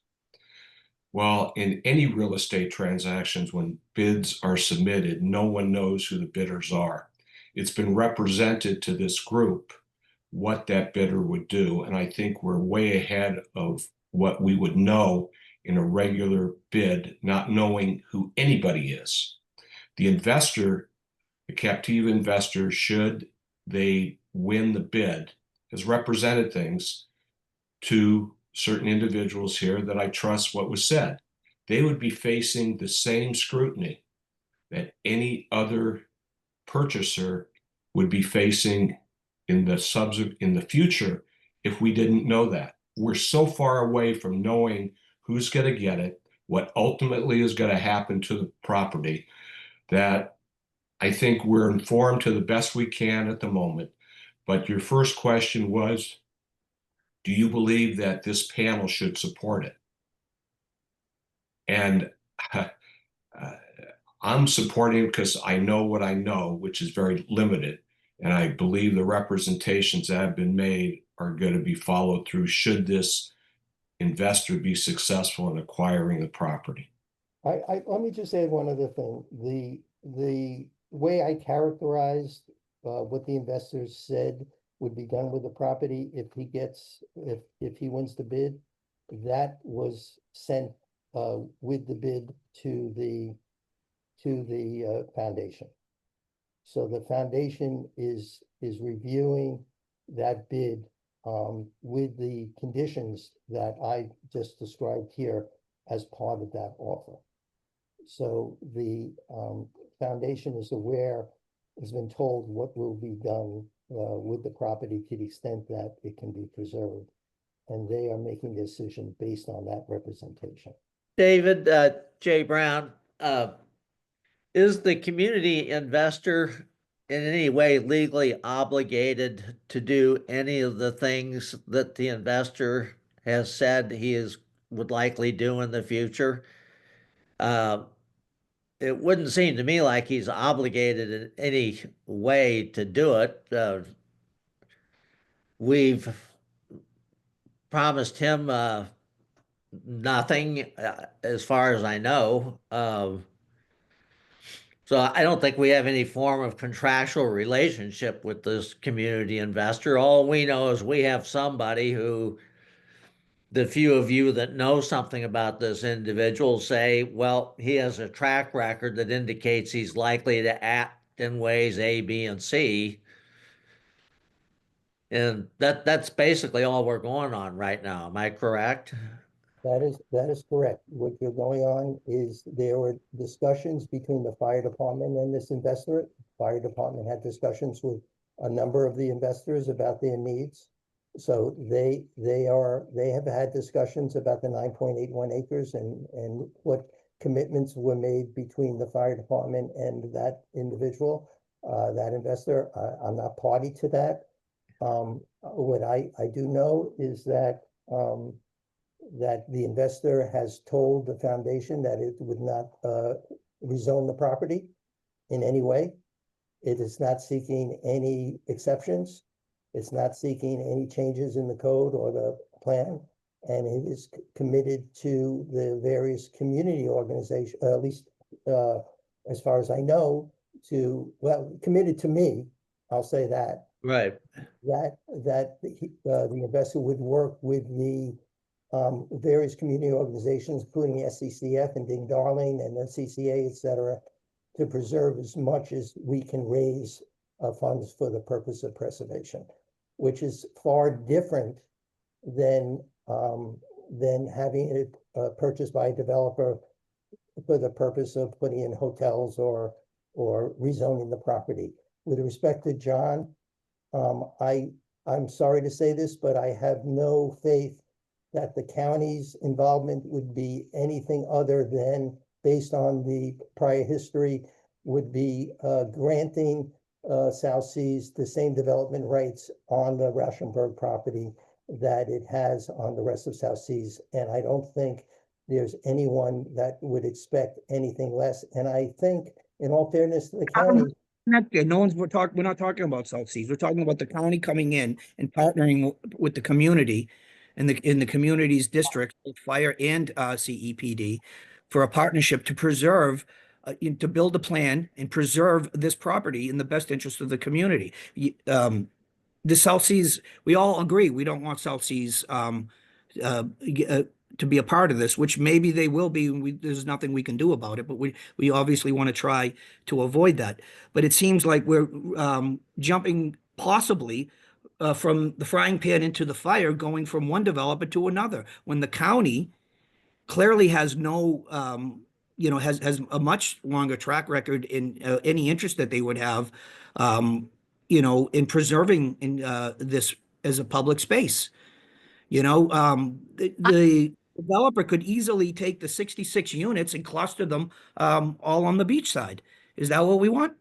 Could I make a comment? Yeah. So you can all call me naive. That's fine. But I have been working with these set of people and with the Captiva community very closely for a number of years. Not as long as some of you have, but what I have seen is this community and these people on this board deserve our trust. They more than deserve our trust. The work that the panel members who are talking have put in to preserve our community has been beyond what anybody could ever expect of people, and it's all been free, okay? And so what's been going on to save our community has been done by these people who know what's going on. I trust these people. I believe the island trusts these people. Sanibel trusts these people. We have given $2 million to these people. They are not going to, if the deal goes south, the deal goes south. That's a possibility. But I feel like this is a gift from heaven, this developer. And do I trust the county? No. The county wants development, development, development. Do I trust those commissioners? No. Do I trust our Captiva people? Yes. And so what power do we have here? Not that much anyway, because it is just our support that we are giving. But I think we should be thankful and grateful at this point. That's it. yeah, and in terms of the county, I did myself reach out who know there would be funds available for preservation of property from the county, and what I was told is that the answer would be no on that. But even leaving that aside, everything that I experienced over the past 2 years in terms of the county is they would support development because they believe that increased development will increase the tax revenues, and they are desperately in need of tax revenue. And so in Norfolk County, I understand too, but I don't think their point is preservation of property. Tony, did you want to say something? Yeah, just really quick. I mean, you know, the anonymous thing seems to bother John more than anything. But at the same time, John, you know, if I give something to a particular 501c3 or whatever, and I give it anonymously, there's a reason for it, because I just either don't want other people bothering me about it, or I not. But you know, if the thing goes through, I'm kind of in the trust period. If somebody's anonymous like that, with that amount of, if I had that amount of money and I could do what this particular individual was doing, I would do it. And yes, I would be anonymous, because I think that protects that individual. And I think, you know, we need that certain amount of trust. And I would do the that's same all I thing. can say. I agree with you. I would do the same thing. But the disconnect here is that the CCP is endorsing it, and we have a panel here, and of which some people know some things and some people don't. And we're putting the CCP stamp on it, not individual stamps. And the CCP is a community organization for the entire community. That's all. So I think that as much as an individual entity in a development situation, the bid does warrant wanting to be private. That's there. You can't have it both ways. That's all I'm saying. And I would be, and this isn't about trust. I agree with everything Linda's saying. People on this panel have worked their butts off to protect this community, particularly as of late with the South Sea situation. And I think we all agree. I mean, that goes without having to be said, that we trust the individuals on this panel. Okay, I think that shouldn't preclude us from having a discussion like this, because we're talking about a $22 million tax burden as part of this deal. He's not precluded discussion on this.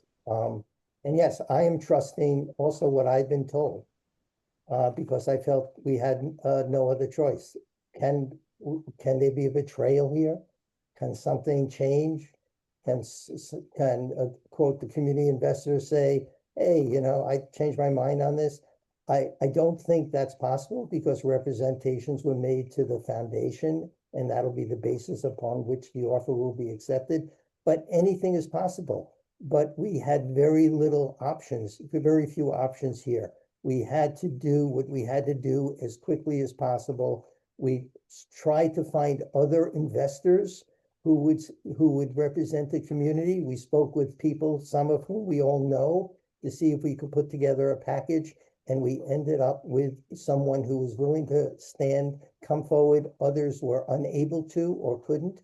And so we put our trust in that person. And based on what was sent to the foundation in terms of their intent, we believe there is a commitment there. And we trust it. That's it. Right. So, you wanted to say something? I have a comment, if appropriate, but John, if you spoke up first, go ahead. No, please go ahead, Sandy. Well, I just want to understand, John, where you're coming from. So, with the CEPD, would you want property on the beachfront to add to your beach parking and paid parking? And that way, when we go in for grants for federal and state, because we're offering more beachfront property, that we would be entitled to more grant. I'm trying to find out where you're coming from. Will that help CEPD? And because you weren't approached about it, is that the issue right now? Because I just try to understand. Sure. And I appreciate the question. So where I'm coming from, and this is to the panel, I think we have other options. I think the other option. I don't think one. It's not zero-sum game with the option. It's not one takes away from another. We need to explore multiple options. And I know it's late in the game now, so maybe it's too late. But either way, the way I see it is we all agree from the onset that we want if best case scenario for us is that this entire estate to 22 acres is conserved, and not developed one iota as to more than what it already is. That's not going to happen from on considering the path that we're on now. Okay. But let's just take that as one part of the spectrum, right? We want this to be conserved, the beachfront all the way over to the bayside. it would seem to me that my understanding is that there's a fund in Lee County. I forget what it's called. I'm not that familiar with it. The 2020 fund that was developed many years ago that is specifically funded for Lee County to buy private land for conservation purposes. That should be explored. Okay, what we're doing is we definitely all agree that we don't want South Seas to do it because of their track record, but we are dealing with a developer who, by all means, I want to give them the benefit of the doubt. They have the best intentions, but if the end game was for preservation and conservation, then I would think that that's what the crux of the bid would say. Okay, that it wouldn't be developed or that it would be sustained as is. That's not really the case. What we're hearing, is that $22 million will be subsidized through the fire department, which is incredibly expensive. The most expensive helipad I've ever seen. And I know that they want to put other facilities in there, which would be wonderful and all that other stuff, but still very expensive on the shoulders of the taxpayers. And then what would happen to the rest of it? It would be minimal, big arts. Everybody's talking as part of, to get back to your question, I believe that the beachside we're all in a better place if the beachside is preserved to be a public space. Where we could possibly move the parking lot facilities into a little bit less of a congested area and make it a beautiful Lee County public space, public park that could be managed by the CEPD. The fire department could still get their space on the Bayside, I'm sure. But we really have no ability to control that under the current path. Well, this is what's going to happen, I hope. I'm not sure that you would get support, John, for putting more parking or a county beach on this property. But that's not for me to decide, or anybody on this panel right now to decide. What I'm hoping is that the offer is accepted, that the referendum on February 10th is passed, so that eliminates the 9.81 acres from discussion. And then for the remaining acreage, there will be a sit down, a group of community leaders will be put together from the various nonprofit organizations. We'll meet with the developer and we will figure out a way to preserve as much of the remaining acreage as possible. Nobody is going to spend $50 million and say, I'm buying it, and it's going to be preserved, and there's not going to be any way I'm going to get any money back. So what's going to happen, probably. Yeah, the county could do that.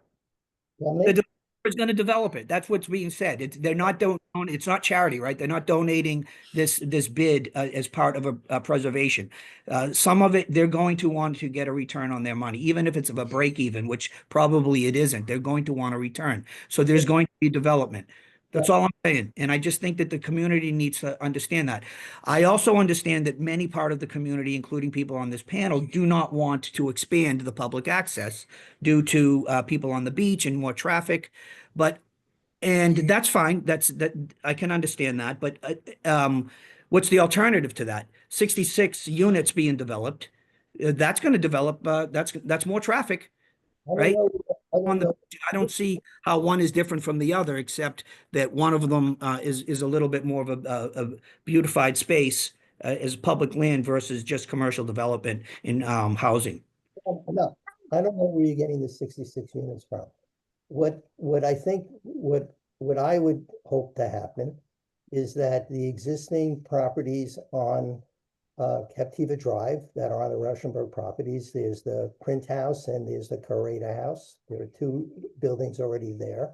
There's a new structure that they have at the bottom of Leica Lane. Those will all be repurposed and redeveloped. They will be purchased.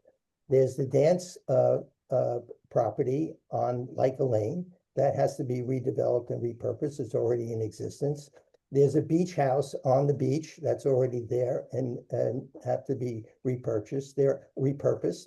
There are 5 properties where there are already development on Leica Lane or on the beach that is owned by the Rauschenberg Foundation. Those will be redeveloped or renovated and repurposed. They will not increase density. They're already there. And then we will try to raise as much money as possible to preserve as much of the jungle road as possible, consistent with Barbara Rauschenberg's view. And then we will see how much development will have to take place in order for the investor to recoup what he needs to recoup. But the intent is for the community to raise as much money to preserve as much as possible. And that's what the commitment was. If we can't raise anything and there'll be some development there, it will be consistent with the existing zoning, 3 units per acre for both hotels or residential units.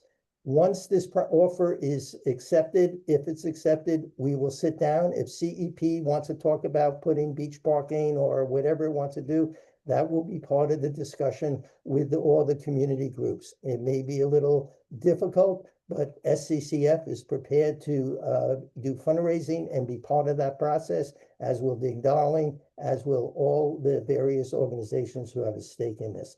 There is no easy answer. The community is going to have to work together to figure out how to do this with an investor who is willing to work with the community to do it. That's the best we could do under the circumstances. And if it doesn't work out, we did our best. That's all I can say. Tony, you wanted to say something. We've been going back and forth on this, and I think it's just a suggestion. John has said that the panel is supporting this move with it being anonymous, and I agree with the panel agreeing it. Do we need a motion, if you think that that's a good idea, that the panel, supports this going forward if it were to pass? Maybe we should do that, because it seems like, John, wants to have this person, know who it is. And I don't think it's important for me, but I don't know if that's a good idea or not, but I throw that to you as the chairman here. I think what John said initially is already true. We already passed that motion. We already sent the letter to the Rauschenberg Foundation supporting the I might community. have missed that meeting. And John, in that vote, there were some people who voted no, and that included John. If you want to have another motion, and I would say make another motion and we can vote on it. But we, the panel, already made the decision last month, I think, if I remember correctly. And so I'd say let's move along unless somebody wants to make a motion to change direction. I've said all I can say. I just want the panel to think about this a little bit more. I feel like we kind of just dove into it last month with the support, with the motion to support very little information. It's not about who the actual buyer is, obviously, that would be important, but it's more about the terms of the bid. Is the bid contingent upon the referendum passing? We don't know. It is not. That's good to know. So we'll go on that. And I trust that if that was what you were told, you saw something to confirm that, then I certainly trust you. You saying that, Dave. The only motion that I would put forward is I move to ask the panel to support or approve engaging Lee County and the CEPD to discuss alternative options in purchasing this 22 acres for the specific goal of pure conservation as is. Your time. If you want to pursue that, John, you can talk to whoever. I believe if you have contacts at the county. I have no reason to believe that the county could move. They've been trying to preserve through 2020 funds the island across from Tween Waters for years now. The 2020 process is an extremely long, difficult process. There is now, we've received notice from SCCF that they didn't even fund 2020 going forward. The county didn't fund it. I don't know to the extent how that would affect this, but I am extremely confident that we didn't have a year or 2 years or even 6 months to have the county's involvement with 2020 funds in this project. We had to move as quickly as possible to preclude development on the project, and we did the best we could. And I am comfortable saying that. And, you know, if things don't work out exactly right, you know, we'll be fully transparent about that. But right now, my first hope is that we get the offer accepted, and then we work with the developer to figure out what's best for the community. Knowing that he has to, and I agree with John, he has to get his money back, and the fire department bond issue will be one half of it. And then we have to figure out how to get the rest of it for him. Or if he has to develop in order to recoup it, he does it in a way which is consistent with the Captiva building heights and zoning. So we don't have what you would call 66 units or hotels, or et cetera, et cetera. And that's the hope. And I think that I'm pretty confident that's where we are. And if it doesn't work out that way, I'll be the first one to say that it didn't work out that way. I don't think it's appropriate to, I think it's a waste of time, frankly, to say we should engage the county. But John, if you have contacts, we're always happy to talk to anyone on the county about that. But I think maybe the county will help fund the retention pond for stormwater on that property, because we may need a stormwater retention pond either on the Gulf or the Bayside, and maybe What will through. that cost us, do you think? How much do you think that retention pond will cost us? Because we all agree we need that, right? The stormwater project is completely dependent on us finding some sort of repository for the stormwater. Not necessarily. I mean, we're just not far enough along on that, but that's John, what on that consulting project to know that. And I don't think there's any way we could, with today's knowledge, say a retention pond is going to cost some certain amount of money. No, it will cost us money because it'll be owned by a developer, and he's not going to give it to us for free. We're paying $22 million for the Bayside, and we're going to have to pay also for that retention pond. Can we move on? I don't think anything new is coming out. Well, I mean, David brought up the retention pond, Linda. So I'm just asking, like, let's remember that it's going to come at a cost. I would just. And that we all understand there's no free lunch. All I was saying about the retention. On one of the richest islands ever. All I'm saying is that we would hope that if we need a retention pond, and the studies that we're undergoing now suggest a retention pond, maybe we get federal funds to pay for a retention pond, or county funds to do that, either on the Bay or the Gulf side. If it's on the Bay side, it would reduce the $22 million bond issue. If it's on the Gulf side, it would reduce the needs of the developer in terms of recouping his funds. That's all I was suggesting. But if we get the offer accepted, I think we leave it to this point. We will convene meetings. We'll talk about how we structure it, of all the various nonprofits, including SCCF, which has a very strong interest in preserving some of that open space for public use, and figure out, have the community work together to figure out how to divvy this up. And hopefully we'll be in a position to divvy it up. There's no guarantees at this point. All right. Well, thank you for hearing me.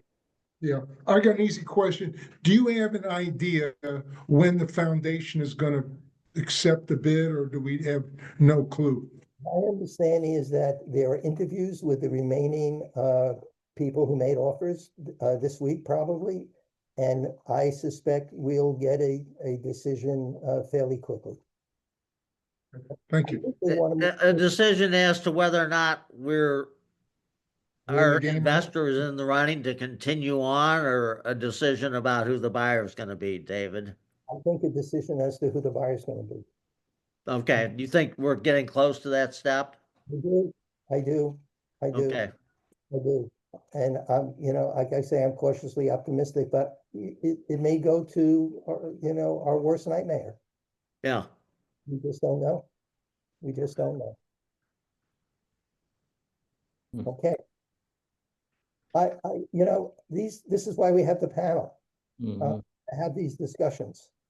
And, to the extent that the community is listening to it, which they are, it is what it is. This is what we do, and all the positive things and all the warts are there for everybody to see.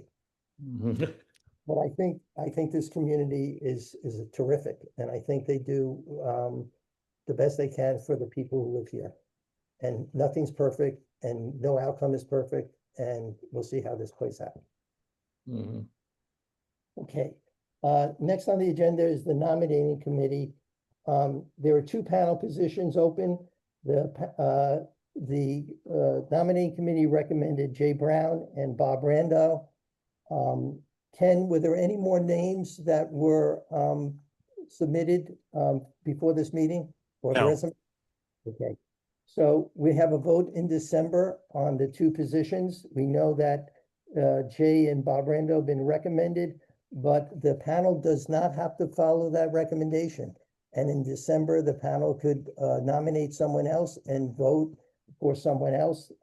Bob Adler, who had a very impressive resume, is submitted, and Christopher Kempf, also a very impressive resume. As I said before, after the vote, I will contact, if Bob and Christopher are not elected, I will contact them and see if there's a way we can integrate them into the work of the panel. And maybe they can become panel members in the future, or the panel can vote for them in the December meeting and ignore basically the recommendations of the nominating committee. That's how it's set up. Okay. Any questions on that? Okay, next thing on the agenda, Jay, if we can move quickly through stormwater and wastewater, that would be really Okay, on stormwater, just to remind everybody, this is a project that's being funded by the county, and the county has chosen to run the project itself with very little input from the community. So all I'm able to get, is maybe a one time a month phone call from Phil Gilligy, who is the county person running the project. He tells me that surveying of the island has been completed, and that the consultant is now in the process of building a model of how stormwater will flow across the island under various different rainfall scenarios. He said the project is basically running on schedule, and they expect to finish the project probably in April. When they have a draft report from the consultant, that's when they will share with us what the project has found and seek to gain community input. Prior to then, they're not going to accept any input from us. So there's not a whole lot I can report other than Phil Gilligy thinks that the project is moving along well, and the consultant is doing a good job. I wish I could say more, but that's what I get. So I'd be happy to answer any questions. If there is any way you could have any questions. Well, Jay, you did mention to them that there may be acreage available for a retention pond. Yes, I did, and he is passing that along to the consultant. Okay, good. Okay. Anything on wastewater? On wastewater, we have formed a wastewater working committee between members of the panel and the city of Sanibel. The Sanibel is represented by Dana Sousa. Then the assistant product manager, Steve, I'm forgetting his last name, Fred Middle, who is a county employee who used to work for Tetra Tech, and one other person who I'm not familiar with what his role is in the county. Representing the panel is David and me and Mike Bennett. We have a meeting scheduled a week from this Friday where we're going to meet and review all past estimates of what the project costs were going to be. I've done a considerable amount of work on project costs, and I've come to realize that the costs that were done in support of the HUD grant proposal were not well thought out cost estimates. And Doug Ackman is, prior to our next meeting, is going to be re-estimating all the costs of the project, bringing them up to date, what he thinks his best estimates of the costs are, so that we can all have a common understanding of what the various cost components of the project are. He is also going to bring to the meeting a plan for how the FGUA plant could be improved to provide capacity to handle our stormwater and also be improved to be sustainable long-term in its present location. He's not going to have hard numbers for doing that, but he's going to have conceptual drawings and rough ideas of what cost estimates are. So at the Friday meeting, I think we'll have good cost estimates on the Donax alternative and can start plotting, what the next steps would be if we want to continue to follow through on that alternative. And then we'll also have enough information to say whether or not we ought to, pursue FGUA as an alternative to this. Okay, any questions for Jay? Yes, I would like to make a little comment. Diana Wilson, she said that one of the hotspots for freshwater use is Captiva Drive. And a possible solution is a different... What do you mean a hotspot for freshwater use? She said there were two hotspots, the East Village on Sanibel and Captiva Drive, where at certain times there is a very high amount of water being used, which is part of the dropping water pressure on North Captiva. No, and we here at home have this new way of septic system. It's a miniature water treatment center where the treated water is being used for irrigation. We had asked her or Tony asked, which I wanted to ask also, but Tony went ahead and asked if claimed water could be used to preserve fresh water, so that we didn't have to keep the capacities to have to produce more and more fresh water.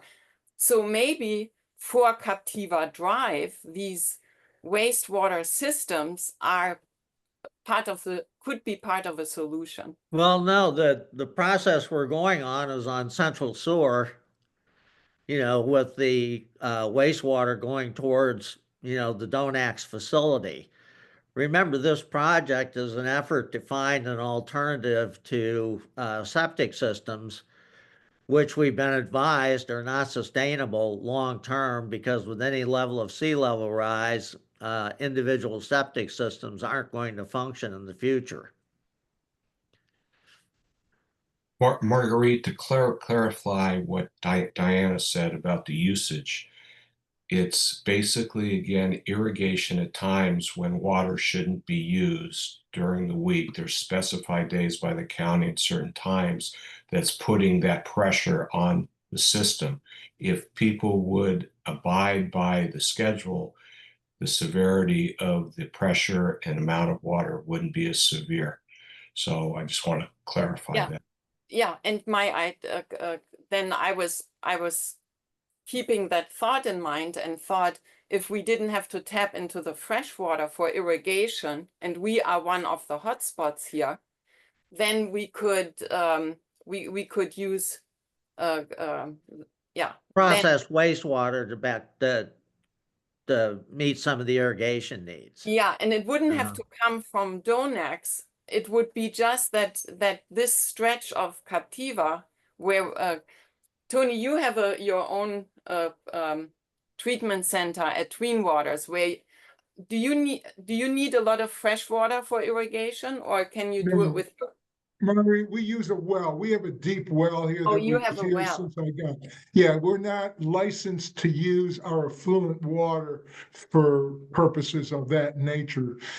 I could probably go through it, but it's quite a process. But we have a well that we use. Yeah. Anyway, I just wanted to give it one more mention because for us it Well, I works. want to make sure that I'm understanding what your suggestion is.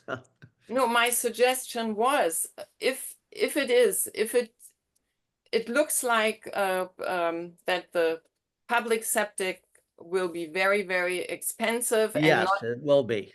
and not a near future solution. So if maybe there are other ways, and one of the options is a miniature treat water facility.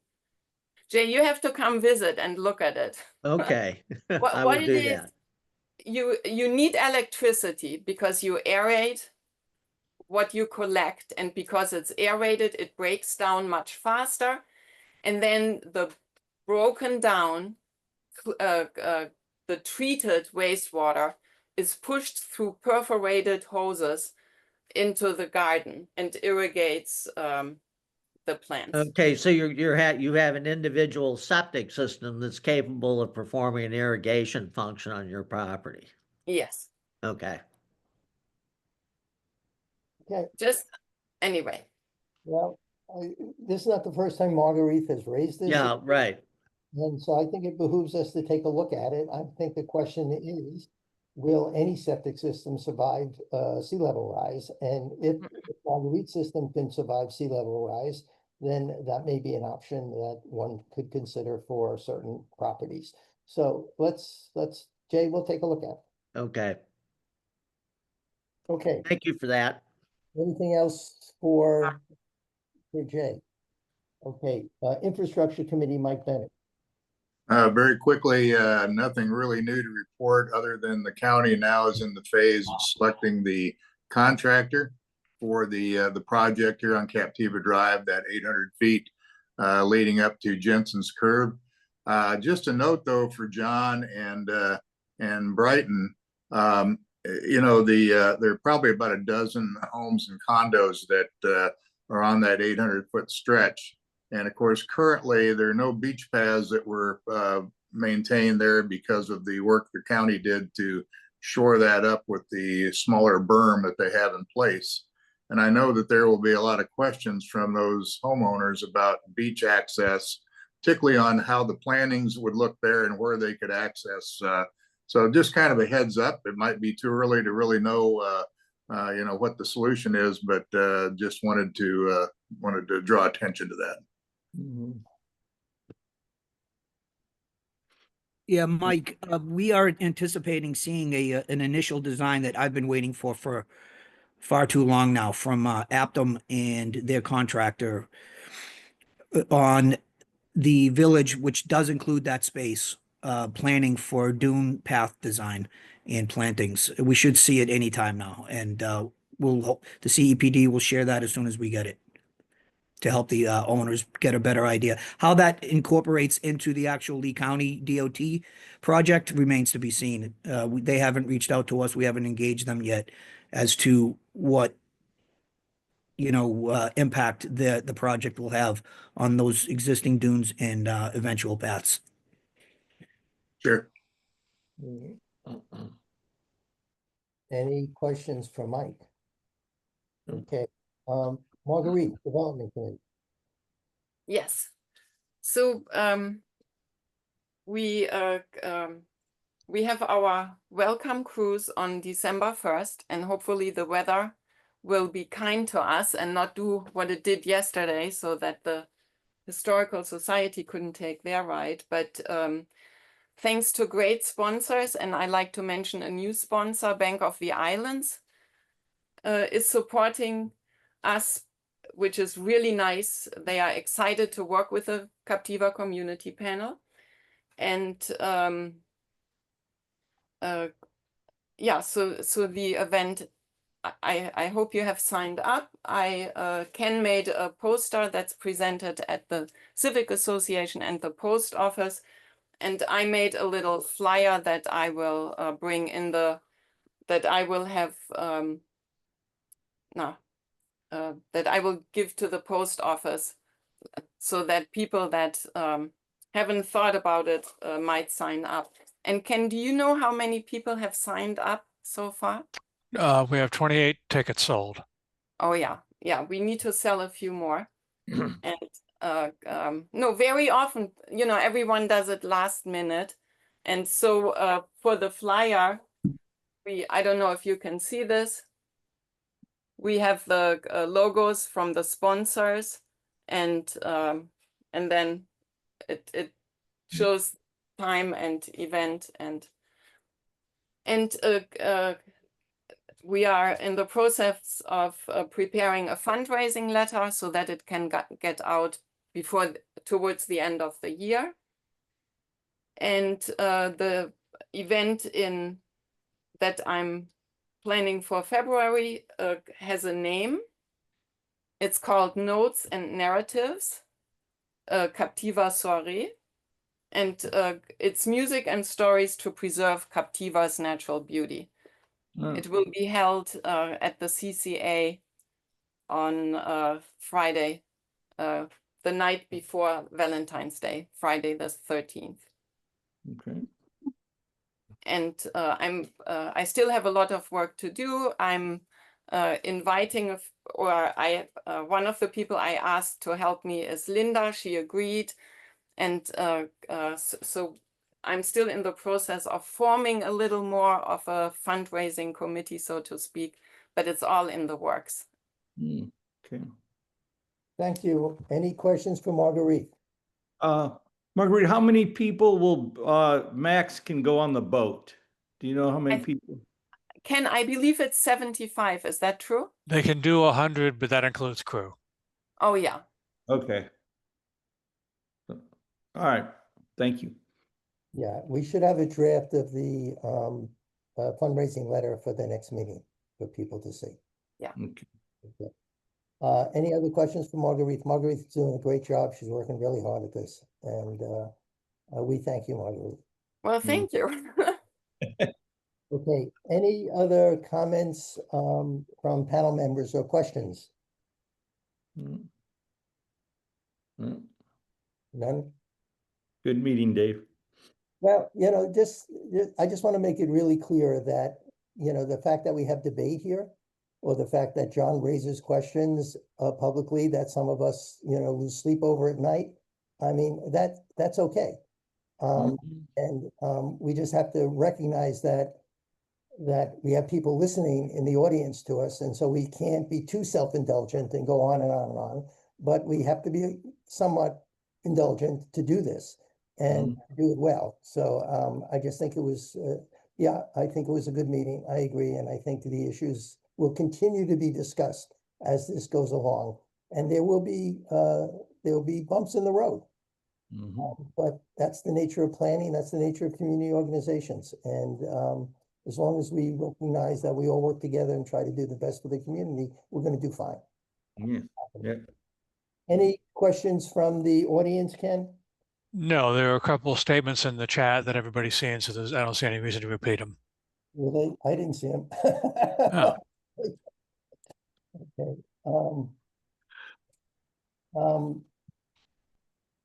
Okay, so I'm looking at this. Somebody who I don't know, Barry Maxwell, said, "Thank you, panel, for your diligent representation and efforts." Sarah McClure says, "Lee County has no money currently going into the fund. There was no money.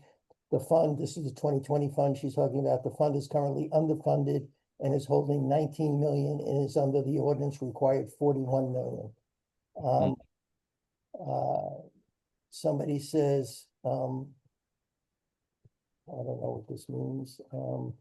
Okay, that's basically the other stuff's just statements, not worth repeating at this point.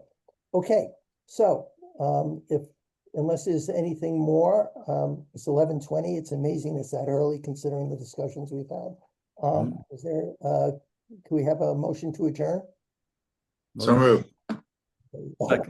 Second, I'll do a second. All those in favor of adjourn, say aye.